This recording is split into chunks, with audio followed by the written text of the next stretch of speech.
The time now is 7:30 p.m. Good evening, everyone.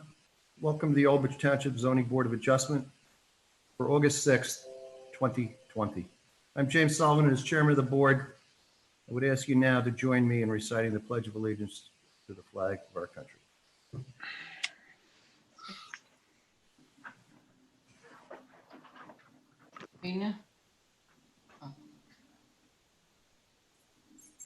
Pledge allegiance to the flag to the States of of the America, United States of America, and to the to the republic republic for which stands one one nation, under under God, God, indivisible, indivisible, with liberty with liberty and justice for all. Adequate notice of this meeting of the Old Bridge Township Zoning Board of Adjustment has been provided in accordance with the Open Public Meetings Act at least 48 hours prior to the commencement of this meeting. By posting in the municipal complex an announcement giving the time, the date, the location, the agenda of this meeting. Also by mailing such announcement to the Home News and Tribune, by filing a copy of such announcement with the municipal clerk and posting the same on the township website. Ms. Silverman, could we have a roll call, please? Ms. Chevalier? You have to unmute your, Ms. Here. Chevalier? Mr. Connor? here. Here. Ms. Kilduff? Here. Mr. Scogno? Here. Mr. Walker? Here. Mr. Stoner? Here. Chairman Sullivan? Here. Mr. Sachs? Here. Mr. Gill? Here. Mrs. Shapiro there, or she'll be tuning in later? He Okay. will be tuning in later. Ms. Sawant? Here. Mr. Garrity? Here. Mr. Lavallo? Here. Mr. Dargy say he'll be back. Ms. Drum? Here. And myself, Kim Silverman. All right, board members, all 7 present this evening will be voting. There are no alternates. We only have 7 members in attendance. For those watching, I want to explain a few things. This matter is being conducted, the meeting is being conducted electronically via the internet by a webinar that's hosted by Zoom. It's unique and it takes patience on all involved. We no longer gather together in the courtroom, but so we are doing this from our own homes or offices. This meeting is being broadcast on CATV Channel 15 in Old Bridge.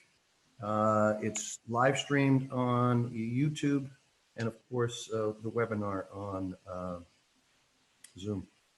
I remind those watching on TV or on your streaming on your computer, there could be up to a 30-second delay in communications. This will become important to remember if you wish to personally join the public portion later on. Anyone calling in is reminded to lower their device, whether it be TV or whether it be computer or a handheld device, because you'll be confused by the time delay if you do not. I'll ask all participants present here on the Zoom to silence their cell phones at this juncture to avoid any disturbances. This meeting will follow the same protocols as always by the Zoning Board of Adjustment, even though we're no longer in the courtroom. There are some general housekeeping matters to start with this evening. There are 3 C variances, and then we have 2 major applications. If you are looking at your agenda this evening, my plan is to take, under the application portion, St. Mary's Archangel first, followed by Fountains for the final application.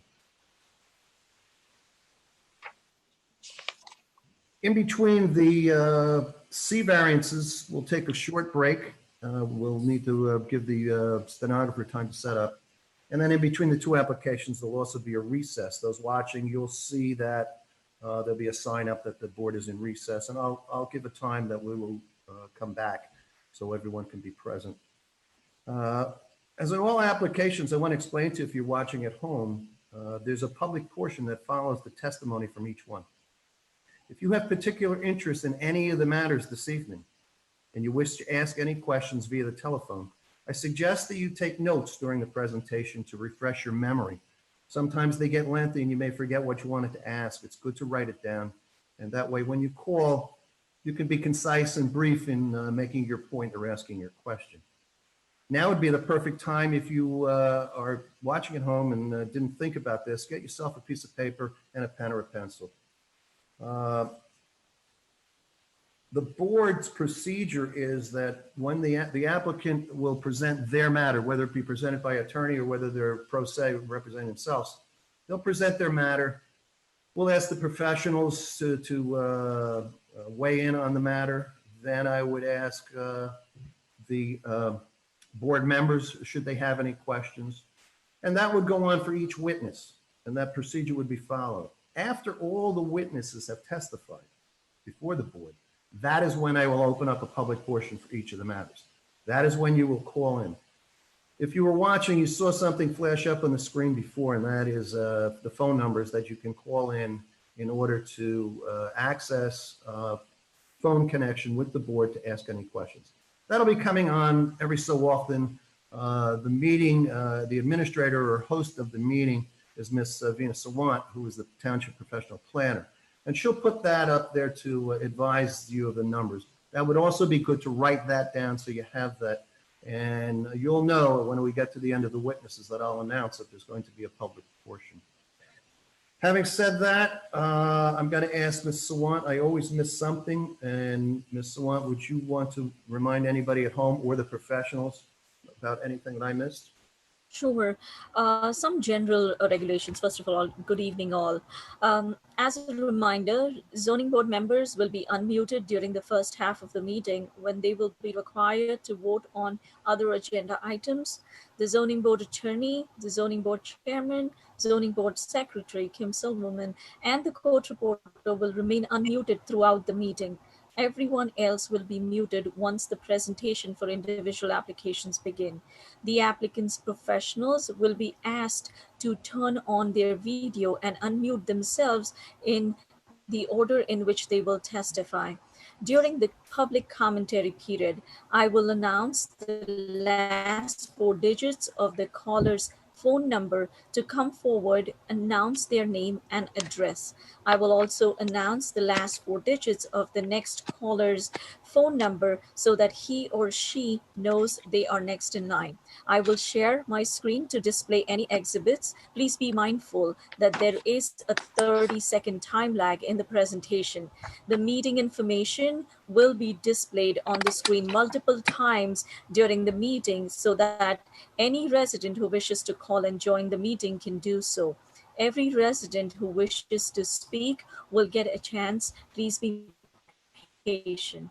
Thank you.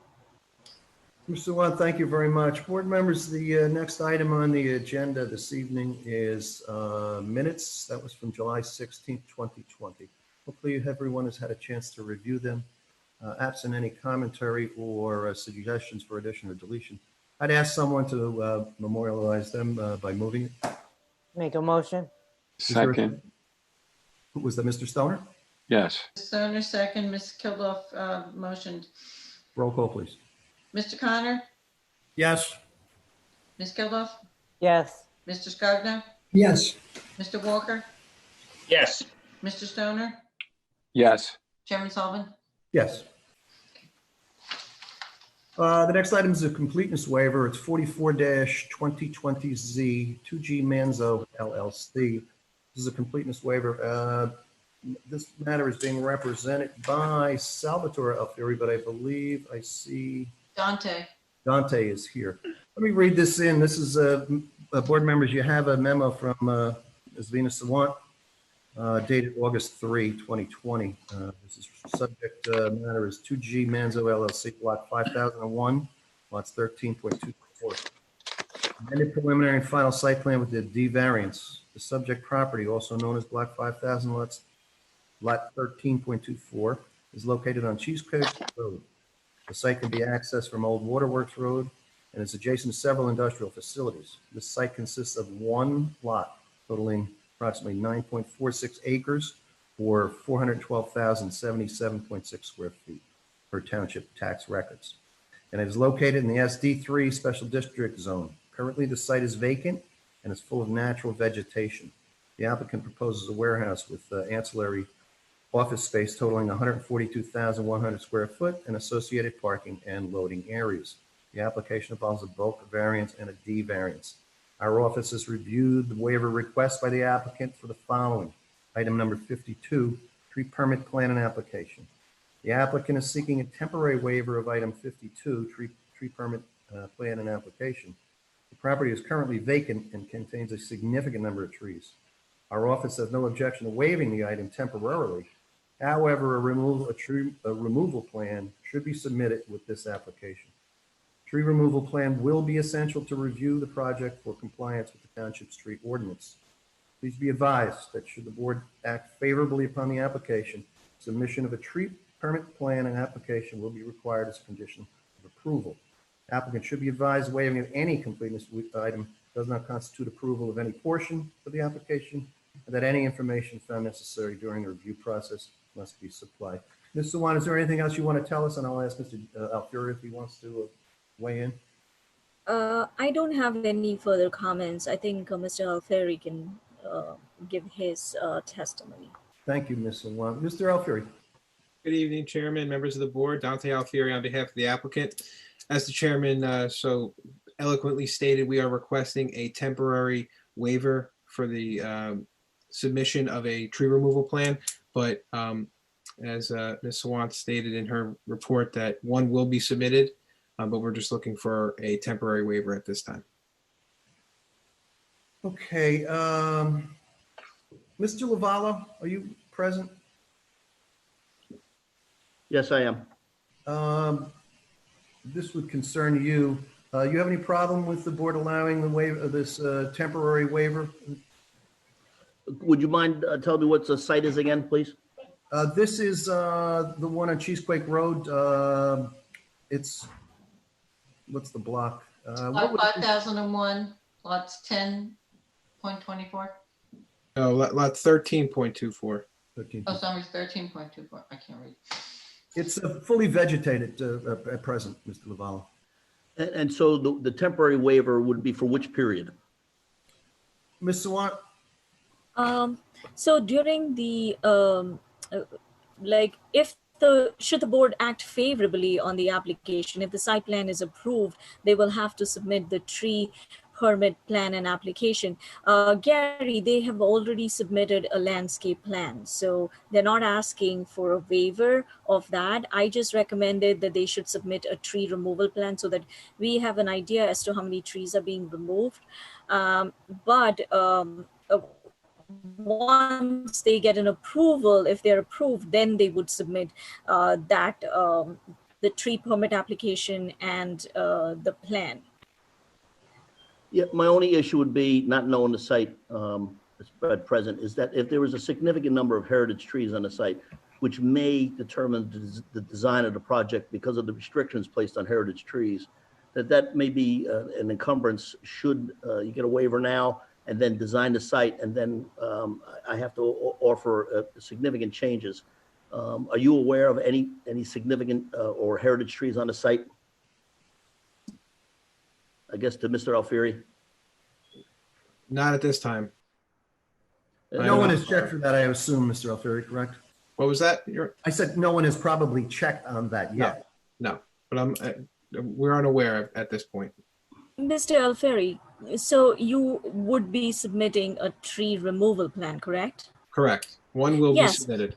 Right. So, Gary, they would be submitting a tree removal plan. They have submitted a landscape plan already.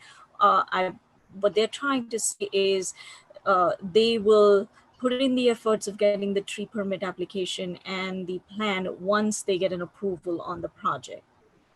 Okay, understood. I see the catch-22 there, though, that the site, they're going to submit a plan and they're not going to know what they need to take out or what they don't need to take out. Am I wrong on this, Mr. Sachs? Well, no, actually, let me just, I was going to jump in because really all we're doing now is we're just granting a waiver so that we can deem this application complete. Certainly there's going to, when the application is processed and, all the, and the testimony comes in, obviously they're going to provide whatever tree removal plan that they need to provide. And certainly Mr. Lavallo will have an opportunity to review that. So Correct. all this is for us for a waiver for tonight. That's all. Okay. Mr. Lavala, you okay? Yes, I'm okay. All right. Yes. All right. Board members, is there anybody, I can see all of you, if you would raise your hand if you want to say anything about this? Okay, I don't see anybody on the board that has a concern. And Mr. Wan, you have nothing else to add, correct? No. That's good. This would be a temporary waiver, obviously, as explained, and I think Larry explained it even better to us now. Does someone want to move this, if you're in favor of allowing this? I'll move it, Walker. Okay, is there a second? I'll second Stoner. Moved in second. For the waiver, roll call, please. Ms. Chevalier?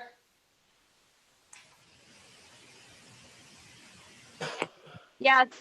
Okay, thank you. Mr. Connor? Yes. Ms. Kilduff? yes, Mr. Scogno? yes, Mr. Walker? Yes. Mr. Stoner? Yes. Chairman Sullivan? Yes. Thank you, Mr. Alfieri. Thank you, Chairman, members of the board. Have a great night. You You too. too. Our next item is ask for deficiency resolution. That's 37-19Z Vision Old Bridge. No, that's, Sorry, no, I'm sorry, I'm reading that wrong. I'm trying to read on this small item here. I'm sorry, 8 dash, is it 6. 6-19Z 98 Ann Street LLC in the amount of 5. Correct. Someone want to move that? I'll motion, move it. Who moved it? Stoner. Yeah. Second, Moved it. please. Second is? second Kilda, Very good. Roll Okay. call. Ms. Chevalier? Yes. Mr. Connor? Yes. Ms. Kilduff? yes, Mr. Scogno? yes, Mr. Walker? Yes. Mr. Stoner? Yes. Chairman Sullivan? Yes. Now that I've gotten the computer to a size that I can see, the next item is the resolution 37-19Z Vision Old Bridge 3 LLC. Mr. Sachs. Yes, thank you, Mr. Chairman. This is application 37-19Z, Vision Old Bridge 3 LLC. It was an application for a preliminary and final major site plan with D1, D4, D5, D6 use variances, C variances, and design waiver. Property located block 8002, lot 13 at 105 Old Manawan Road. Public hearings were held on May 21st, June 4th, and July 16th. The applicant is the contract purchaser of the property, known as block 8002, lot 13, located in the EDO1 Economic Development Opportunity Zone. The applicant was seeking to demolish the existing vacant building and developing a 4-story mixed-use building designed for assisted living and independent living residences. The proposal includes the following: basement, floor 1, which would contain assisted living amenities and independent living lobby; floors 2 and 3, which would be 32 studio assisted living units; floor 4, 16 studio apartment units; parking for 48 parking spaces and 1 loading area; and additional landscaping, lighting, and signage and utilities. D1 use variance was required, as assisted living, independent living facilities are not permitted in the OD1 Economic Development Opportunity Zone. A D4 variance was required. Maximum FAR in the zone is 0.30, 0.99 was proposed. A density variance was required, as residential units are not permitted in this zone. The allowed density is 0, 48 units are proposed, triggers a density of 48 units per acre. And a D6 use variance was required. Maximum height is 30 feet with 2 stories. What was proposed was 50 feet with 4 stories. There were a number of C variances and a number of design waivers. There was testimony from several witnesses, Mr. William Zengerly, the operator of the applicant, Mr. Scott Turner, the professional engineer for the applicant, Mr. Peter Peretta, licensed architect, Mr. Frank Miskovich, the traffic engineer, Ms. Allison Coffin, the professional planner.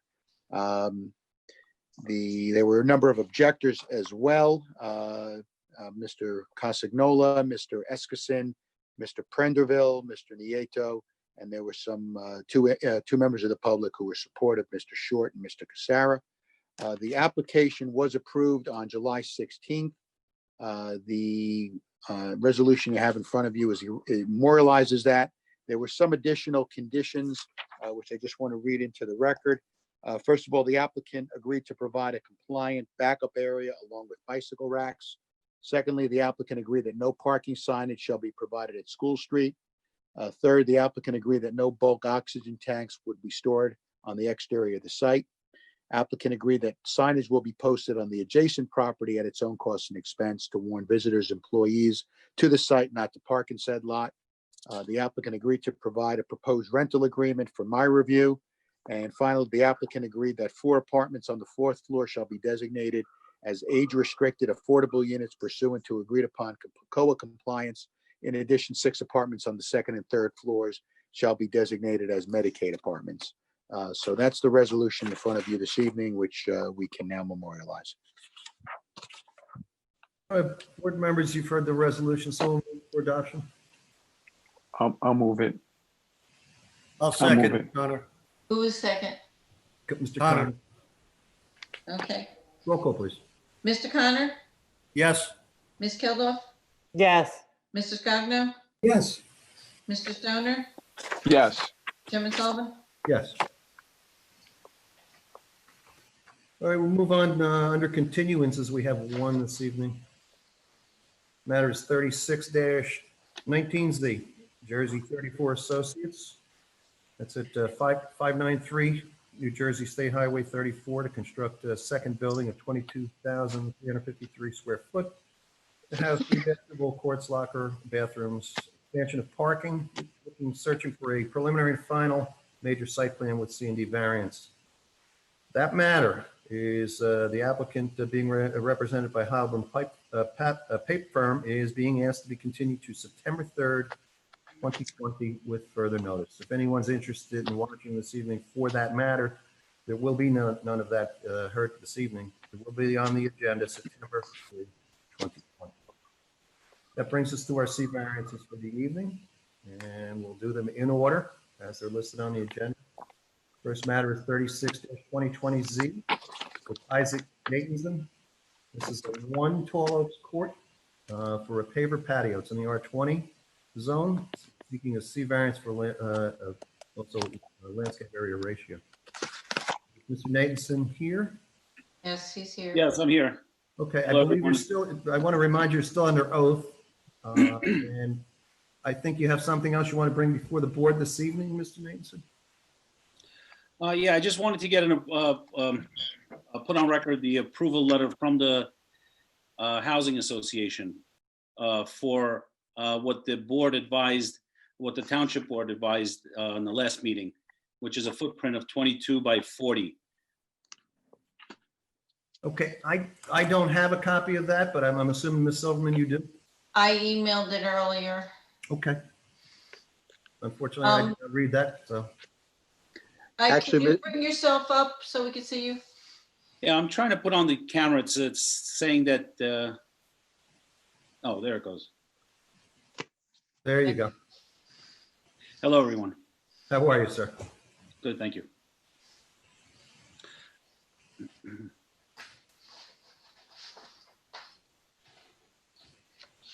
So you have an approval, is that, could you, Mr. Sachs, could you tell me what it says? I don't have Yes, it. I have it, Mr. Chairman, yeah. So apparently it is an approval, it's an email from Wendy Rosen, who I assume is a member of the Board of Trustees, addressed to Mr. Natanson, dated August 3rd of 2020, 2:45 p.m. It says, "Good afternoon. Please be advised that the Board of Trustees has approved your modification as follows. The paver patio can be no larger than 22 by 40, installed as per the township's variance offer." I'm not sure there was an offer, but I think it was a suggestion. And secondly, hold on, let me just get the second page here. Secondly, it says that the trees/shrubs can be planted but not extend beyond your property line, which makes sense since that would then be on common area. So that is the letter. If you would like, Mr. Chairman, we can mark that as an exhibit. Kim, would that be A1, I guess? A1. Well, A1. actually, The pictures, I think we had. probably, but A2. A2. All right, so we'll mark it as A2 with today's date. I do have a copy of it. I know Ms. Silverman has it as well. Okay. Mr. Gill. Yes, Chairman. Good evening. So, Kind of what we suggested, correct? So we'll still be 3 foot off each side? I believe so. I'm trying to pull up the survey now, just to confirm that, but it is the numbers that we were discussing at the last meeting. So I know it's in accordance. I just wanted to make sure because it's always better to double check these things. I believe it was originally 25 by 46. I made a mistake by saying 22 by 43, but in essence, it would be 40 and not 43 to account for the other 3. Correct? That's correct. That's correct. And you brought that up, and I'm sure that's a matter of the record. And anything that happens under there, Mr. Nathanson, you have to square away with the HOA as far as it's for the control box that's going to cover, but I guess that has to do with your. In the phone. Sorry, Mr. Chairman, what was the question? I say that anything else you're going to have to deal with if we approve this, because I see in the pictures we'll be covering a control box. I don't know. It's an irrigation control box, and I don't know if it's just your property or surrounding, but it's clearly one side picture that you can see. The control box is on the common area. That's a common area? Yeah. Yeah, the survey that we had, the most recent survey, and I guess a sketch that was done by the owner showed that the control box is pretty much at the property line, just outside of the property. Is that correct, Mr. Nathanson? That's correct. Okay. Yeah. So the line comes onto the property and then goes wherever it goes, but the actual control box is at the property line. Okay. Or at least that's what's being represented. All right. And Mr. Gill, it looks to me like his gas setup is further out towards the street. So that no one's going to affect it. And it looks like his electric line for his air conditioning is nowhere near it either. That's correct. Okay. Anything else you want to tell us, Mr. Gill? No, I think the board had the benefit of understanding completely what the situation was, and I think the board expressed its concerns. Mm-hmm. And I think that the association approving, I guess tentatively, the offer is kind of where we thought the application might go. But that's really all I had to say about. So it removes the setbacks, but we're just dealing with the LAR, correct? Yeah, you're just dealing with the LAR. There's no setback variances, which in effect reduce it from 4 variances down to 1. Correct. Okay. Thank you very much. Board members, I'm going to go from left to right if anybody wants to weigh in. Mr. Scogno? You're good. Ms. Duff? Mr. Connor? Good. Mr. Walker? No. And Mr. Stoner? No. Okay. And Ms. Chevalier? No. Okay. Mr. Nathanson, is there anything else you want to say? And I'm going to open up the public portion.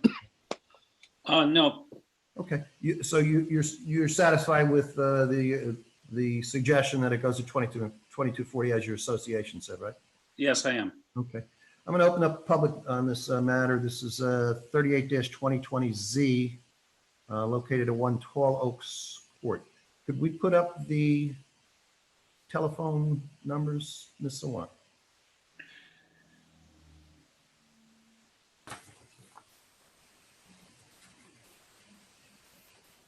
And I assume at this point we have no one waiting, correct, Ms. Sawant?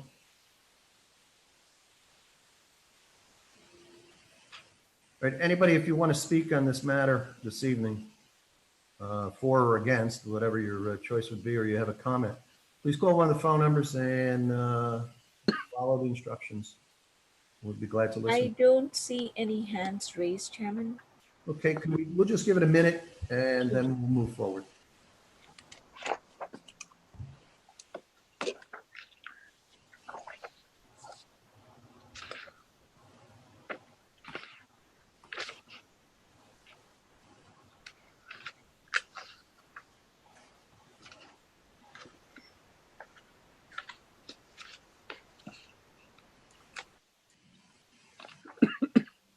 No hands are raised. Okay, hearing that, I'm going to close the public portion this evening. Anybody, Mr. Gill, you have any final comment? I don't, Chairman. Thank you. And absent any comment by the board, Mr. Sachs, anything? Yeah, Mr. Chairman, the only thing is that just ask Damien, and I won't put him on the spot now, but I think we have to just revise the proposed impervious coverage based upon the reduction. The old resolution that we had said 0.45, so Damien will leave that blank. Yeah, there's going to be a net reduction. I can do the calculation and send that over to you. Yeah, you don't have to do it now. That's fine. Okay. Okay. That's fine. It'll be a reduction, but it'll still exist, correct? It'll still exist, yes, but it'll be a reduction of what was proposed. Okay, thank you, Mr. Sachs. Mr. Nathanson? Yes, sir. Okay, if you're inclined, I'm going to ask the board to vote on this matter. If that's okay. Yes, please. Thank you. Board members, does someone want to make a motion to move or disapprove this? Motion to approve, Connor. Okay, is there a second to approve? Second, Walker. Okay, Mr. Walker seconds. Go for it. Ms. Chevalier, Yes. Mr. Connor, Yes. Ms. Killorn, Yes. Mr. Scardino, Yes. Mr. Walker, Yes. Mr. Stoner, Yes. Chairman Sullivan. Yes. We don't have the resolution correct now, do we, Mr. Sachs? So Well, actually, Mr. Chairman, I can probably read it. We'll just leave blank for now what the proposed impervious is, but certainly I can do the resolution now. Okay, why don't you do so then, sir? Sure, thank you. This is application 36-2020Z. Applicant is Isaac Nathanson, property located block 13327, lot 1, also known as 1 Tall Oaks Court. It's an application to permit the construction of a 22 by 40 paver patio in violation of the LAR and also in violation of the impervious coverage where 0.27 is allowed. I assume it'll be somewhat less than the 0.45 that had previously been proposed. The conditions of approval, construction to be completed within 1 year of the issuance of the building permit. Secondly, an approval letter from the homeowners association, which we apparently have now. And the only third thing I would add, and Ms. Silverman, you may just want to make a note on this, is the association also said no trees and shrubs shall be planted beyond the property line of the subject lot. All right, which certainly would be a violation anyway, but let's put that into the resolution as well. Not a problem. Okay, that's it. Everything understood, Mr. Nathanson? Yes. Okay, board members, someone want to move the resolution? I'll Motion, move it. Kilduff. Second. Second, Stoner, roll call please for adoption. Ms. Chevalier, Yes. Mr. Connor, Yes. Ms. Killorn, Yes. Mr. Scardino, Yes. Mr. Walker, Yes. Mr. Stoner, Yes. Chairman Sullivan. Yes. Okay. Thank you very much, Mr. Nathanson. Good luck on your project.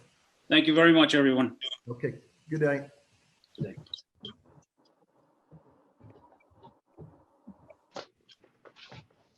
All right, the next matter we have on the agenda is 39-2020Z. It's Craig Nottingham Drive for parking. Require a C variance. This is block 14262, lot 148. And I don't, what is the zone there, Ms. Sawant? Do I have the zone on here? Don't have it It's there. the TCD That's what I- C3. Yeah, okay, that's what I thought. It wasn't an R, it was a TCD, right? Okay. Yeah. Mr. Potter, are you present? Janine Davis is. Who is? Jeannie Davis. Okay. Who is, Jeannie Davis, are you present? I saw her earlier. I Did see- I- Yes, I am. Can you hear me? I can Yeah. hear you. Okay, perfect. Thank you. Can we see you? Here. Oh, You know what, I see me? think spots, okay. she was not a participant. She was one of the, I'm looking at she's actually an attendee. Oh, now she's okay. on. Now she's on. I see her now. Okay. Yeah, Now See she's a me? Hi. participant. okay. All right. You have to swear. Ms. Davis, what is your relationship to the applicant? He's my husband. Okay. I just fine. didn't carry his name. Yeah. Not a problem. Okay. Okay. All right. All right. So I'm here too. He's there too. I'm here too, Very just good. in case. thank you. Okay. All right. So Ms. Davis, I assume you're going to be testifying? Yes. All right. So I'll swear you in. Please Why don't you raise your swear them right both in, hand. Larry? What's that? Why don't you swear them both in, the seeing as they're both? I'll swear them both in. Okay, Do no you problem. both swear to, do you both swear to tell the truth, the whole truth, nothing but the truth, so help you God? I do. Yes, I do. All right. Both of you, please state your name, spell your last name and address for the record. It's Craig Potter, Potter, like Harry Potter. Janine Davies, Davies. Okay. Now, I assume you live at 40 Nottingham Drive in Old Bridge? Yes, sir. Okay. Yes. Thank you. All right, Ms.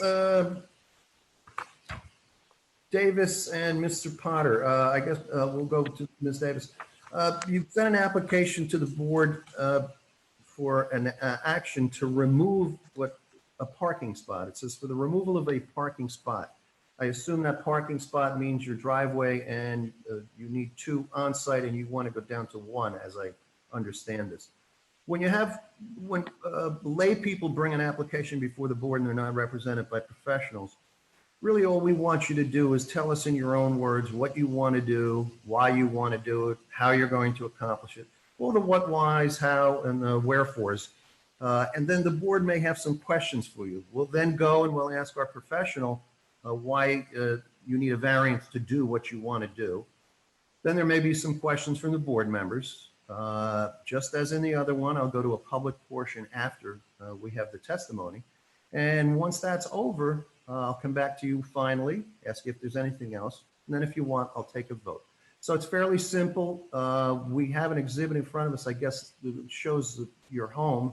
I've gone by your home, so I know where you live. Okay. And I kind of see what the situation is. So why don't you just go ahead and tell us what you want to tell us. Okay, sure. Thank you. Good evening, everyone. We bought the home 12 years ago, and the garage was already converted to a family room.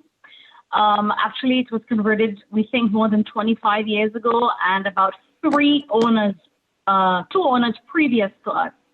So it's been there quite a long time. This is why when we went to sell, we was quite surprised that it became an issue. And the issue was that we've removed a parking spot, which Mr. Gill was very good at explaining to me, what the whole process was. As was Kim. Kim was a great help. But basically removed one of the off-street parking spots. But in our development, there is a parking spot across the street. I can assure you every person on our street, except one single lady, does not use her garage for parking. Everybody parks on their driveway and this other spot across the street. I hear that there was even talk many moons ago that the association was even thinking of actually putting a number of our house to each spot. When we bought the house, you were told this is your spot across the street. Nobody parks in it. That's your spot. We have 2 cars and we've never had an issue for parking. There is a visitor parking a few houses down from us on either side. So it's never became an issue when we had a party, when we entertained, or anything like that. So yes, that's basically it. The garage was converted. Okay, anything else you want to tell us at this point? No, not that I really can think of right now. So Yeah, it was just that we were surprised that, You're trying to sell your house and you can't do it right now, correct? the house already closed. We closed on a temporary seal, and they're holding $8,000 of ours in escrow Okay. until we can settle this this situation. I understand. The buyers really, really want the room. They very like it. It was done very well. That's why they bought them. That was one of the reasons that they bought the house, was this extra square footage, because like I said, this particular style home on the street, there's 4 style homes. This particular style, most of the people have converted the garage many, many years ago, but recently. So that's really our situation. They're holding our money until this is sorted. Okay, Mr. Sachs, I have a legal question. Sure. They've already closed on the home. But they're no longer the owners. Yeah, I mean, you know, I don't want to delay this for the applicant. So what we can do is we can modify the application to state that Mr. Potter is the applicant. And if you can indicate to me who the owner is, do you have the name of the owner? I'm sure you do, right? Yes, we do. All right. So why don't you state who the owner is? And I'm assuming, since they want to occupy this house, and they may be occupying it, but obviously you're operating on a TCO, they won't get a permanent certificate of occupancy until this issue is resolved, and then your money would be released. But give me the name of the owners if you have it. Christine, what's her last name? Oh my God. I'm just trying to get it quick.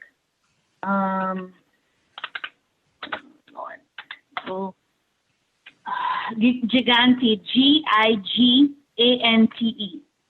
Okay, and I'm assuming they are consenting to this application since they would like to utilize that converted garage for living space, correct?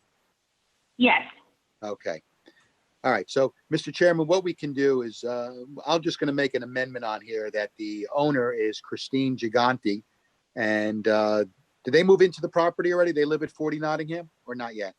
They just moved in, yes. Okay, that's fine. All right. And that Mr. Potter is the applicant. So we've corrected that problem. Yes. Mhm. All right. Okay, I have no problem with that as long as we can legally do this. Yes. Mr. Gill, let me go to you. Thank you, Chairman. As the applicant and Ms. Davies stated, I guess joint applicants have stated, this was an application that was born from a resale attempt on the parcel. It was discovered at that time that there wasn't an approval that we had documented for this garage conversion. Our records indicated that, in fact, this probably was done at least one owner ago, at least 2 owners ago, possibly 3. And Ms. Davies has been diligent in trying to rectify the situation and exploring the options. We've discussed removal, we've discussed a variance to legitimize it. And ultimately, because of the wishes of the owners, I was going to opine, but I was going to get my turn, that they did want to keep it. So the applicants filed the application in an attempt to make good on the representations that they were selling the home under. That being stated, it is a pretty straightforward application. The fact is that a garage was converted some time ago, and it reduced the available parking on site from 2 down to 1, which is required by our ordinance. The parcel is unique in that they don't really own property. They own the footprint of the building. This is a condominium setup.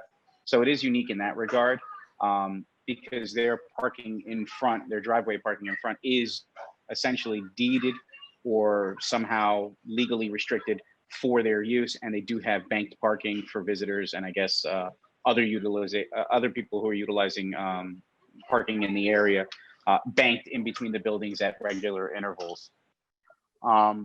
There really isn't an opportunity to try to comply with the ordinance that wouldn't require them to lose all of the front yard to additional parking. And though we've done that in the past, the applicants felt that in this instance, it might be counterproductive to the theme and the general feel of the neighborhood because everyone that has converted or has maintained their driveway, or their garage still have a single car width driveway. And they didn't want to try to solicit that approval. They thought it was more appropriate given all things considered, to request this variance this evening. Hey, I've noticed that most people park on the street there anyway. And whether Yeah, there's, whether by the HOA, I don't think it's a dedicated street to the township, is it? I don't believe so. I think it's a private road, but I Well, have to private defer that. roadways, so they kind of can really do what they want within their association rules. It's the only people they have to answer to. I'm going to go. You have anything else, Mr. Gill? That's all, Chairman. Okay. Mr. Sachs, I'm going to go to the board if you don't have anything, Mr. Sachs. I have nothing further now. Okay, board members to my left, Mr. Scogno. Where is he? Oh, no, Ms. Kilduff? No, I'm good. Okay, Mr. Connor? Oh, fine. Vice Chairman Walker? No questions. Mr. Stoner? Nothing? Okay, and Ms. Chevalier? Okay. Mr. Potter, if you have no objection at this point, I'm going to go to the public to see if there's a problem or any commentary, and then I'm going to call for a vote, if that's okay with you. That's perfect. Thank you very much. Okay, this is matter number 39-2020Z, located 40 Nottingham Drive here in Old Bridge Township. This is for removal of one parking spot where two are necessary, and it's down to one. If you have any commentary on this, you can see in front of you right now the virtual zoning board meeting and the phone numbers on it. Please call in now. First caller, number ending in 0682. Caller, would you identify yourself, please? Hi, my name is Nicole. I'm from 43. I'm sorry, I didn't get the name, ma'am. Nicole, can you hear me? I can Yeah, now. sure. The board attorney is going to swear you in, Nicole. I didn't hear your last name. Mr. Sachs? Yes, thank you. Ma'am, please raise your right hand. You swear to tell the truth, the whole truth, nothing but the truth, so help you God? I do. All right, please state your name, spelling your last name and address for the record. Nicole Daniel, Daniel, at 43 Nottingham. 42 or 43? 3. 43, thank you. Okay. Okay, ma'am, go ahead and tell us what you want us to hear. Well, we just wanted to clarify. So the forfeiting of the driveway spot, we understand. We just wanted to clarify whether or not this was including a request to have a designated off-street parking spot or one of the lot spots designated to just that home or not. Well, the best I could explain it, and if I go astray here, Mr. Sachs, please step in. Okay. The homeowners association and the roadways are private. So the township doesn't truly control what happens on the roadway. By ordinance, you have to have an off-street, you have to have two off-street. So your garage counts as one, and then the parking spot in front of the garage would count as one. In this case, someone transitioned the home into the garage into an office, and therefore they only have one. And in order to close on that house, they're not going to get they're not going to be able to do so until this matter is rectified. So we're not this board of the zoning board has no say on what the rules of the homeowners association is. Okay, meaning that still any other street lots will still be available to the other residents. They're just saying that they would have one off-street spot as opposed to two, that's all. Well, yeah, no, not really. Go ahead, Mr. Sachs. Let me jump in. So it is. I'm assuming most of the homes do have the two spots, which would be the garage and then their driveway spot. In this situation, obviously, there's only going to be one spot, which would be the driveway spot. I don't believe this association has designated parking spaces in the development for specific individuals. All right, Correct. so anybody can park anywhere. So no, they're not going to be granted a designated spot on that street. Right. If that answers your question. Yes, thank you. All right. Anything else you want to tell us, Ms. Daniel? That's it, thank you. Okay, great. Any other callers?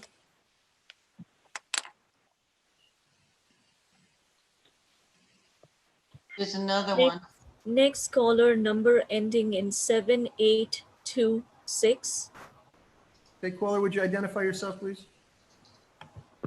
Yes, hi, my name is Jose Roman, R-O-M-A-N. I'm a neighbor at 65 Nottingham Drive. Okay. All right, sir. Let me swear you in, sir. If you'll please raise your right hand. You'll swear to tell the truth, the whole truth, nothing but the truth, so help you God. I do. All right, please state your name, spelling your last name and address for the record. Okay. My first name is Jose, Jose. My last name is Roman, Roman, and I live at 65 Nottingham Drive, across from the 40 Nottingham Drive. Thank you. What is it you would like to tell the board or ask of the applicant? Well, I just like to reaffirm that basically what they said is true. Most people park in the street, like you were mentioning before, and a lot of people have converted their garages into either rooms or they have some other things that they're doing in them. So we have no objection that this variance be granted. I just want to make that point. Thank you. All right, thank you, Thank Mr. you. Roman, for speaking on behalf of the granting of the variance. Do we have any other callers? No other hands are raised. Okay, seeing that there are no more, I'm going to close the public portion at this point. Mr. Potter, is there anything else you want to tell us before I call for a vote? No, sir. Oh, we're quite happy with everything. Thank you for your patience. Okay, board members, for the last chance, I'm looking at all of you. Anybody, please raise your hand if you have any commentary. Okay, seeing none, I'm going to ask if someone would be in favor of moving this for approval. Motion for approval, Kilda. Is there a second? Second, Connor? Second, Connor. Roll call, please. This is for two down to one parking spot. Ms. Chevalier? Doreen, you have to take the muting. Oh, there you go. Mr. Connor? Yes. Ms. Kilduff? Yes. Mr. Scogno? Yes. Mr. Walker? Yes. Mr. Stoner? Ben? Take your mute off, Ben. I saw him mouth, yes. Yes. Okay. Thank you. Chairman Sullivan?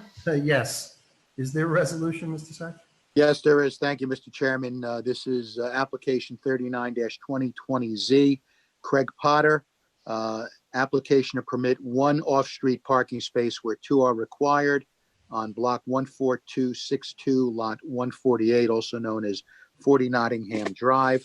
The conditions of approval that said construction to be completed within 1 year of the issuance of the building permit. I believe this garage was converted many, many years ago, so it's really not applicable, but we'll leave it in. All right, so that would be your resolution. Thank you, Mr. Sachs. Board members, you heard it. Someone want to move it? I'll move it. Mr. Stoner, is there a second? Second, Walker. Second, Vice Chairman Walker. Ms. Chevalier? Yes. Mr. Connor? Yes. Ms. Kilduff? Yes. Mr. Scogno? Yes. Mr. Walker? Yes. Mr. Stoner? Yes. Chairman Sullivan? Yes. We thank you for appearing before the board, Mr. Potter and Ms. Davis. I'll work on the resolution. Thank you very tomorrow. much. Thank you. Thank you all very much. Thanks so much for your help. Good luck. Have a good Have a night. good evening. Thank you. Thanks so Bye. much. You're welcome. Bye. All right, board members, moving forward, we have one more under C variances tonight. 45-2020Z. This is DCH Investments, Inc.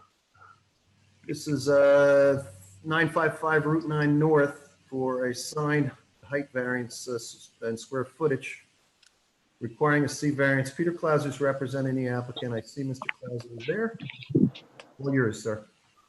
Good evening, Mr. Chairman, members of the board, your professional staff, and members of the public listening. For the record, Peter Clauser with the firm Harbor and Pape on behalf of DCH Investments LLC.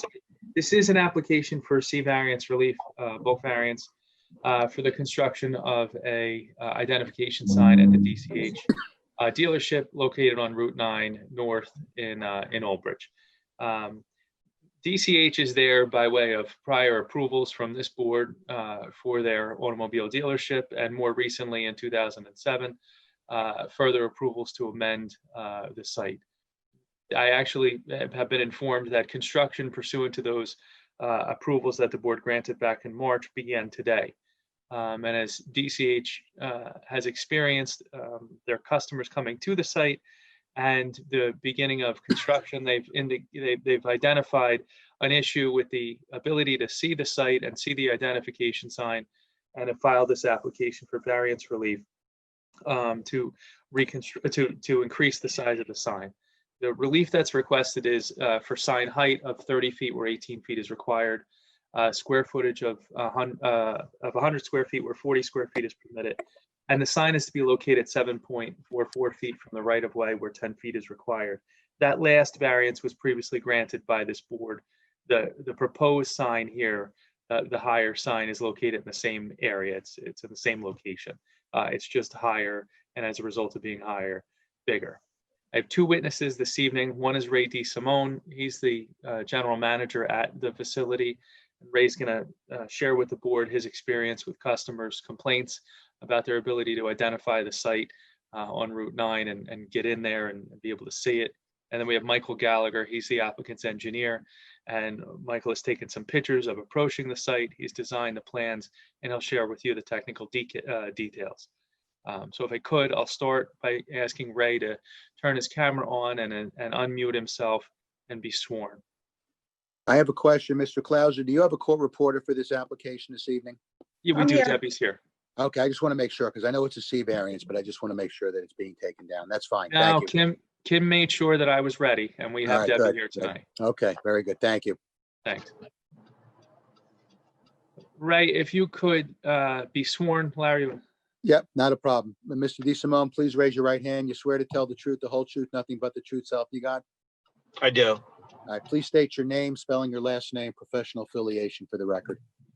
It's Ray DeSimone, and the last name is Desimone. And I'm a general manager at DCH Academy Honda for the last 5 years. Thank you. So Ray, as the general manager, you're obviously familiar with the site. You're familiar with customer experience at the site. If you could just share with the board, why are we here? So this particular location is very difficult to pull into for various reasons. And now that we're doing the construction, we want to go for the variance to give the customer a little bit more warning as to where the dealership is. A couple of the obstacles that we have is it's a high-speed highway. There's no shoulder to pull in, so people go from basically 60 miles an hour and they have to turn into the facility. We have a bus stop that basically merges into the right lane. As you're trying to get over to the right, the landscape of the road, you kind of come up a hill, which blocks the facility a little bit. There's an overpass right there. And then there's trees. So currently you really can't see the sign at all. And it creates an issue for people, pulling in. So we just want to give them as much warning as we can. And then we looked around the area, the immediate area, and we also saw, most of the pylons are, significantly higher than ours. So, we want to have the same competitive advantage as well as some of the stores around us. And then, the safety aspect of it and also the business aspect of it. Right. Some of these issues didn't come out of thin air. They've come from customers coming into the site, missing the site, and kind of complaining about their inability to identify the location. Is that right? Well, if you're coming for the first time, I mean, you're either going to miss it or you have to go, you're either going to stop at 60 miles an hour pretty sharply, or you decide to miss it and you move on to the next, take the next jug handle around and come back around. So it's a difficult location to pull into. Mr. Chair, I had Mr. DeSimone here because I wanted to establish a reason, behind the variance relief that's requested, and he's identified some of the issues in the area. I have no further questions from him. He's available for the board, and then I think Mr. Gallagher will have the opportunity to show visually in support of what Mr. DeSimone has been sharing with the board. Thank you, Mr. Clauser.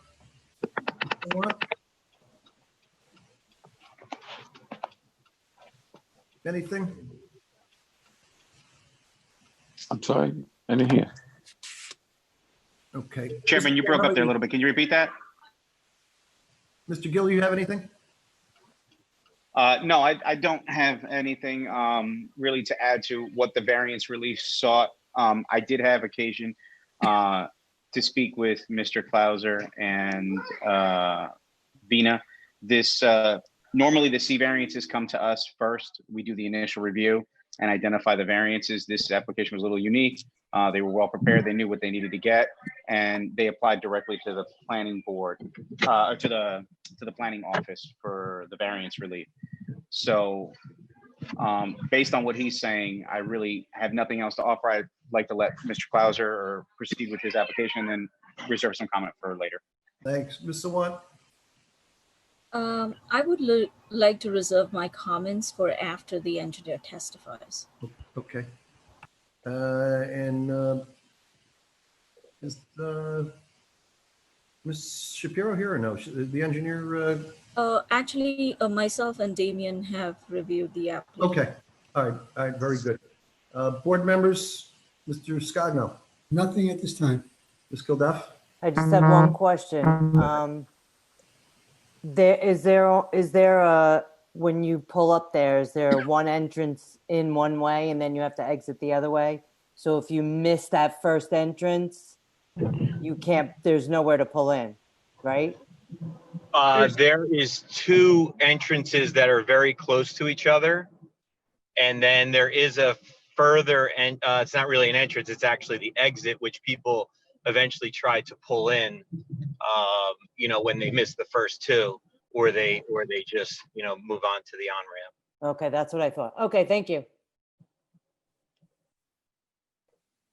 For the clarification of the board, Chairman, if I may, just to clarify for the board, so the way the site is oriented, immediately after the McDonald's, which is proximate and south to the parcel in question, there is an ingress only, which is an entrance to the facility. Then at about the midpoint of the parking of the lot frontage, there is an ingress and egress. And then, as Mr. DeSimone said, at the end of the lot, approaching the Friendlies, there is an egress only, which is the last opportunity. If you were trying to make it into the site, that would be the last opportunity to come in. But it's really an egress, so it shouldn't be used that way.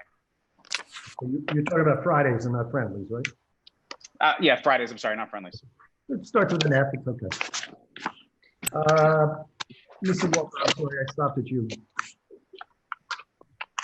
I don't have any comments, but I know there's an acceleration and deceleration lane, the far right lane, which looks like it establishes after the McDonald's, or after, like, right past Melita Way.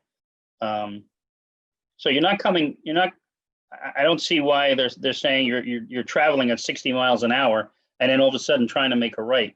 What you have to do is get into that right deceleration or acceleration lane, and it has arrows on that where you can get in or out into the traffic. So I have no problem with the sign. I could understand that with the trees and stuff that are there, but there are 3 travel lanes on Route 9 and that deceleration lane or acceleration lane. Thank you, Mr. Walker. I think I think maybe Mike may be able to go through the geometry a little bit better. I agree with you where there is a lane. I think it all appears so quickly. I think that's what Mr. DeSimone was trying to get across. But I appreciate the comment, and maybe when we bring up the plan, we can see what you're saying. Mr. Stoner, anything? No, not at this time, no. Okay, Ms. Chevalier? All right, go ahead, Mr. Clausen. Thank you. Mr. Sachs, my next witness is Michael Gallagher. He's a professional engineer with Mazer Consulting. And if I could, I'd like to have him sworn and place his credentials on the record. I'm asking that he be accepted as a professional engineer. All right. Mr. Gallagher, please raise your right hand.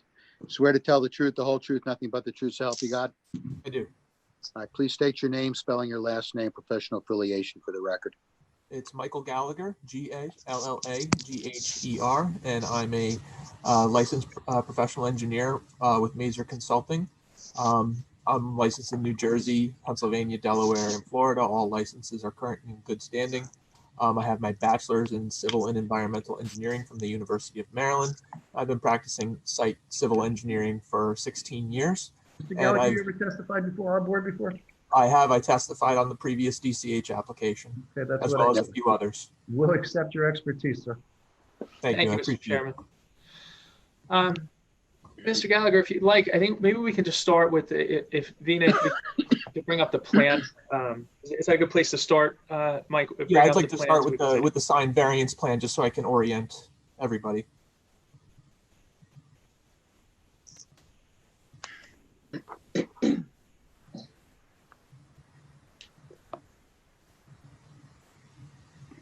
Yes, this one. Thank you. Are we marking that? This is the plan that was submitted. Yeah, this is part of the submission, right? Okay, I'm just verifying. Yeah, yeah.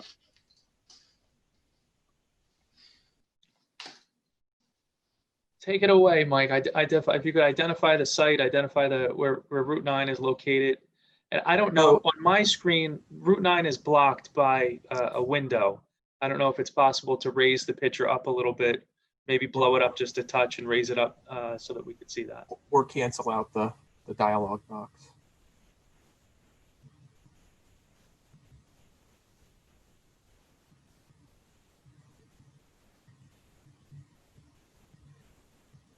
Oh, I think that works. Yeah, that's good. Thank you.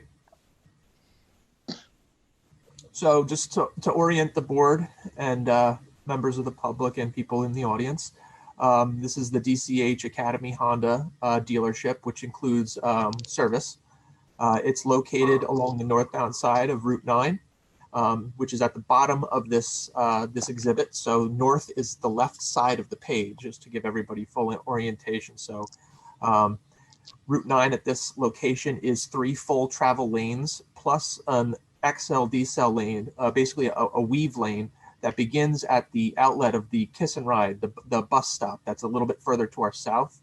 And then just past our frontage, it becomes a right turn only lane to enter into the large shopping center that's actually behind our property.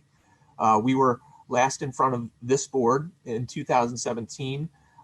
We were granted use variance and preliminary and final site plan to expand the existing dealership. We had a number of outside agency approvals we had to obtain, which is why, as Mr. Clauser mentioned, we just recently began construction. And in the process of that site plan, we elected to relocate the existing sign, which is about 50 square feet and 11 feet high. Not necessarily out of the necessity for visibility, but because where the sign presently sits was being repurposed as part of the reconfiguration of the site. So if you look at this exhibit where you see those handicap spaces along that the north side or the left side of that central drive aisle is where the sign presently sits today. So we were moving it closer to the road, which we felt was going to be beneficial.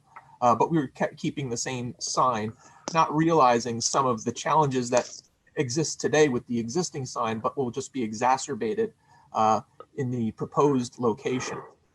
So as has been mentioned earlier, at the south end of the site, as you're or furthest to the right, as you're traveling northbound, you have a right turn entrance. It's an entrance only, and that's the primary location where customers enter the site if they're going for service. You pull directly straight on, and there's an interior service drop-off. You can see that on the right side of the building where there's the two one-way arrows pointing towards the top of the page. That's where you pull in for service.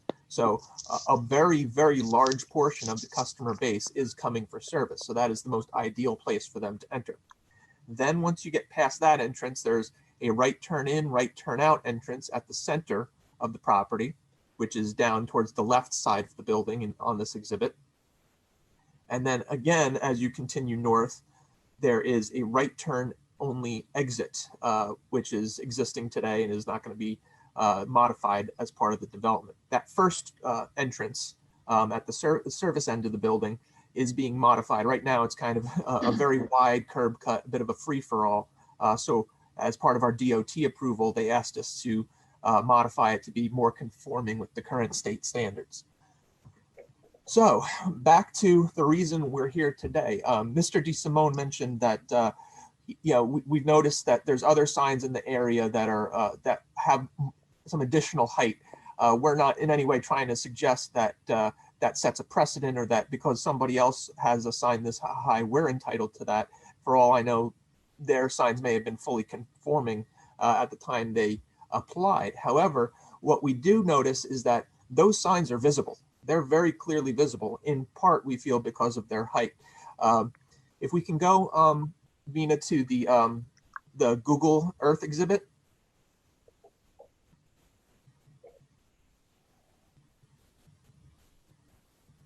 Please bear with me. Yeah, no, sorry. Take your time. I can catch my breath.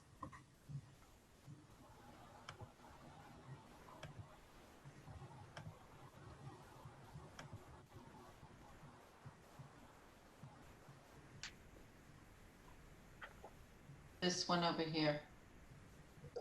Yeah, just to the left. Am I able to hit it?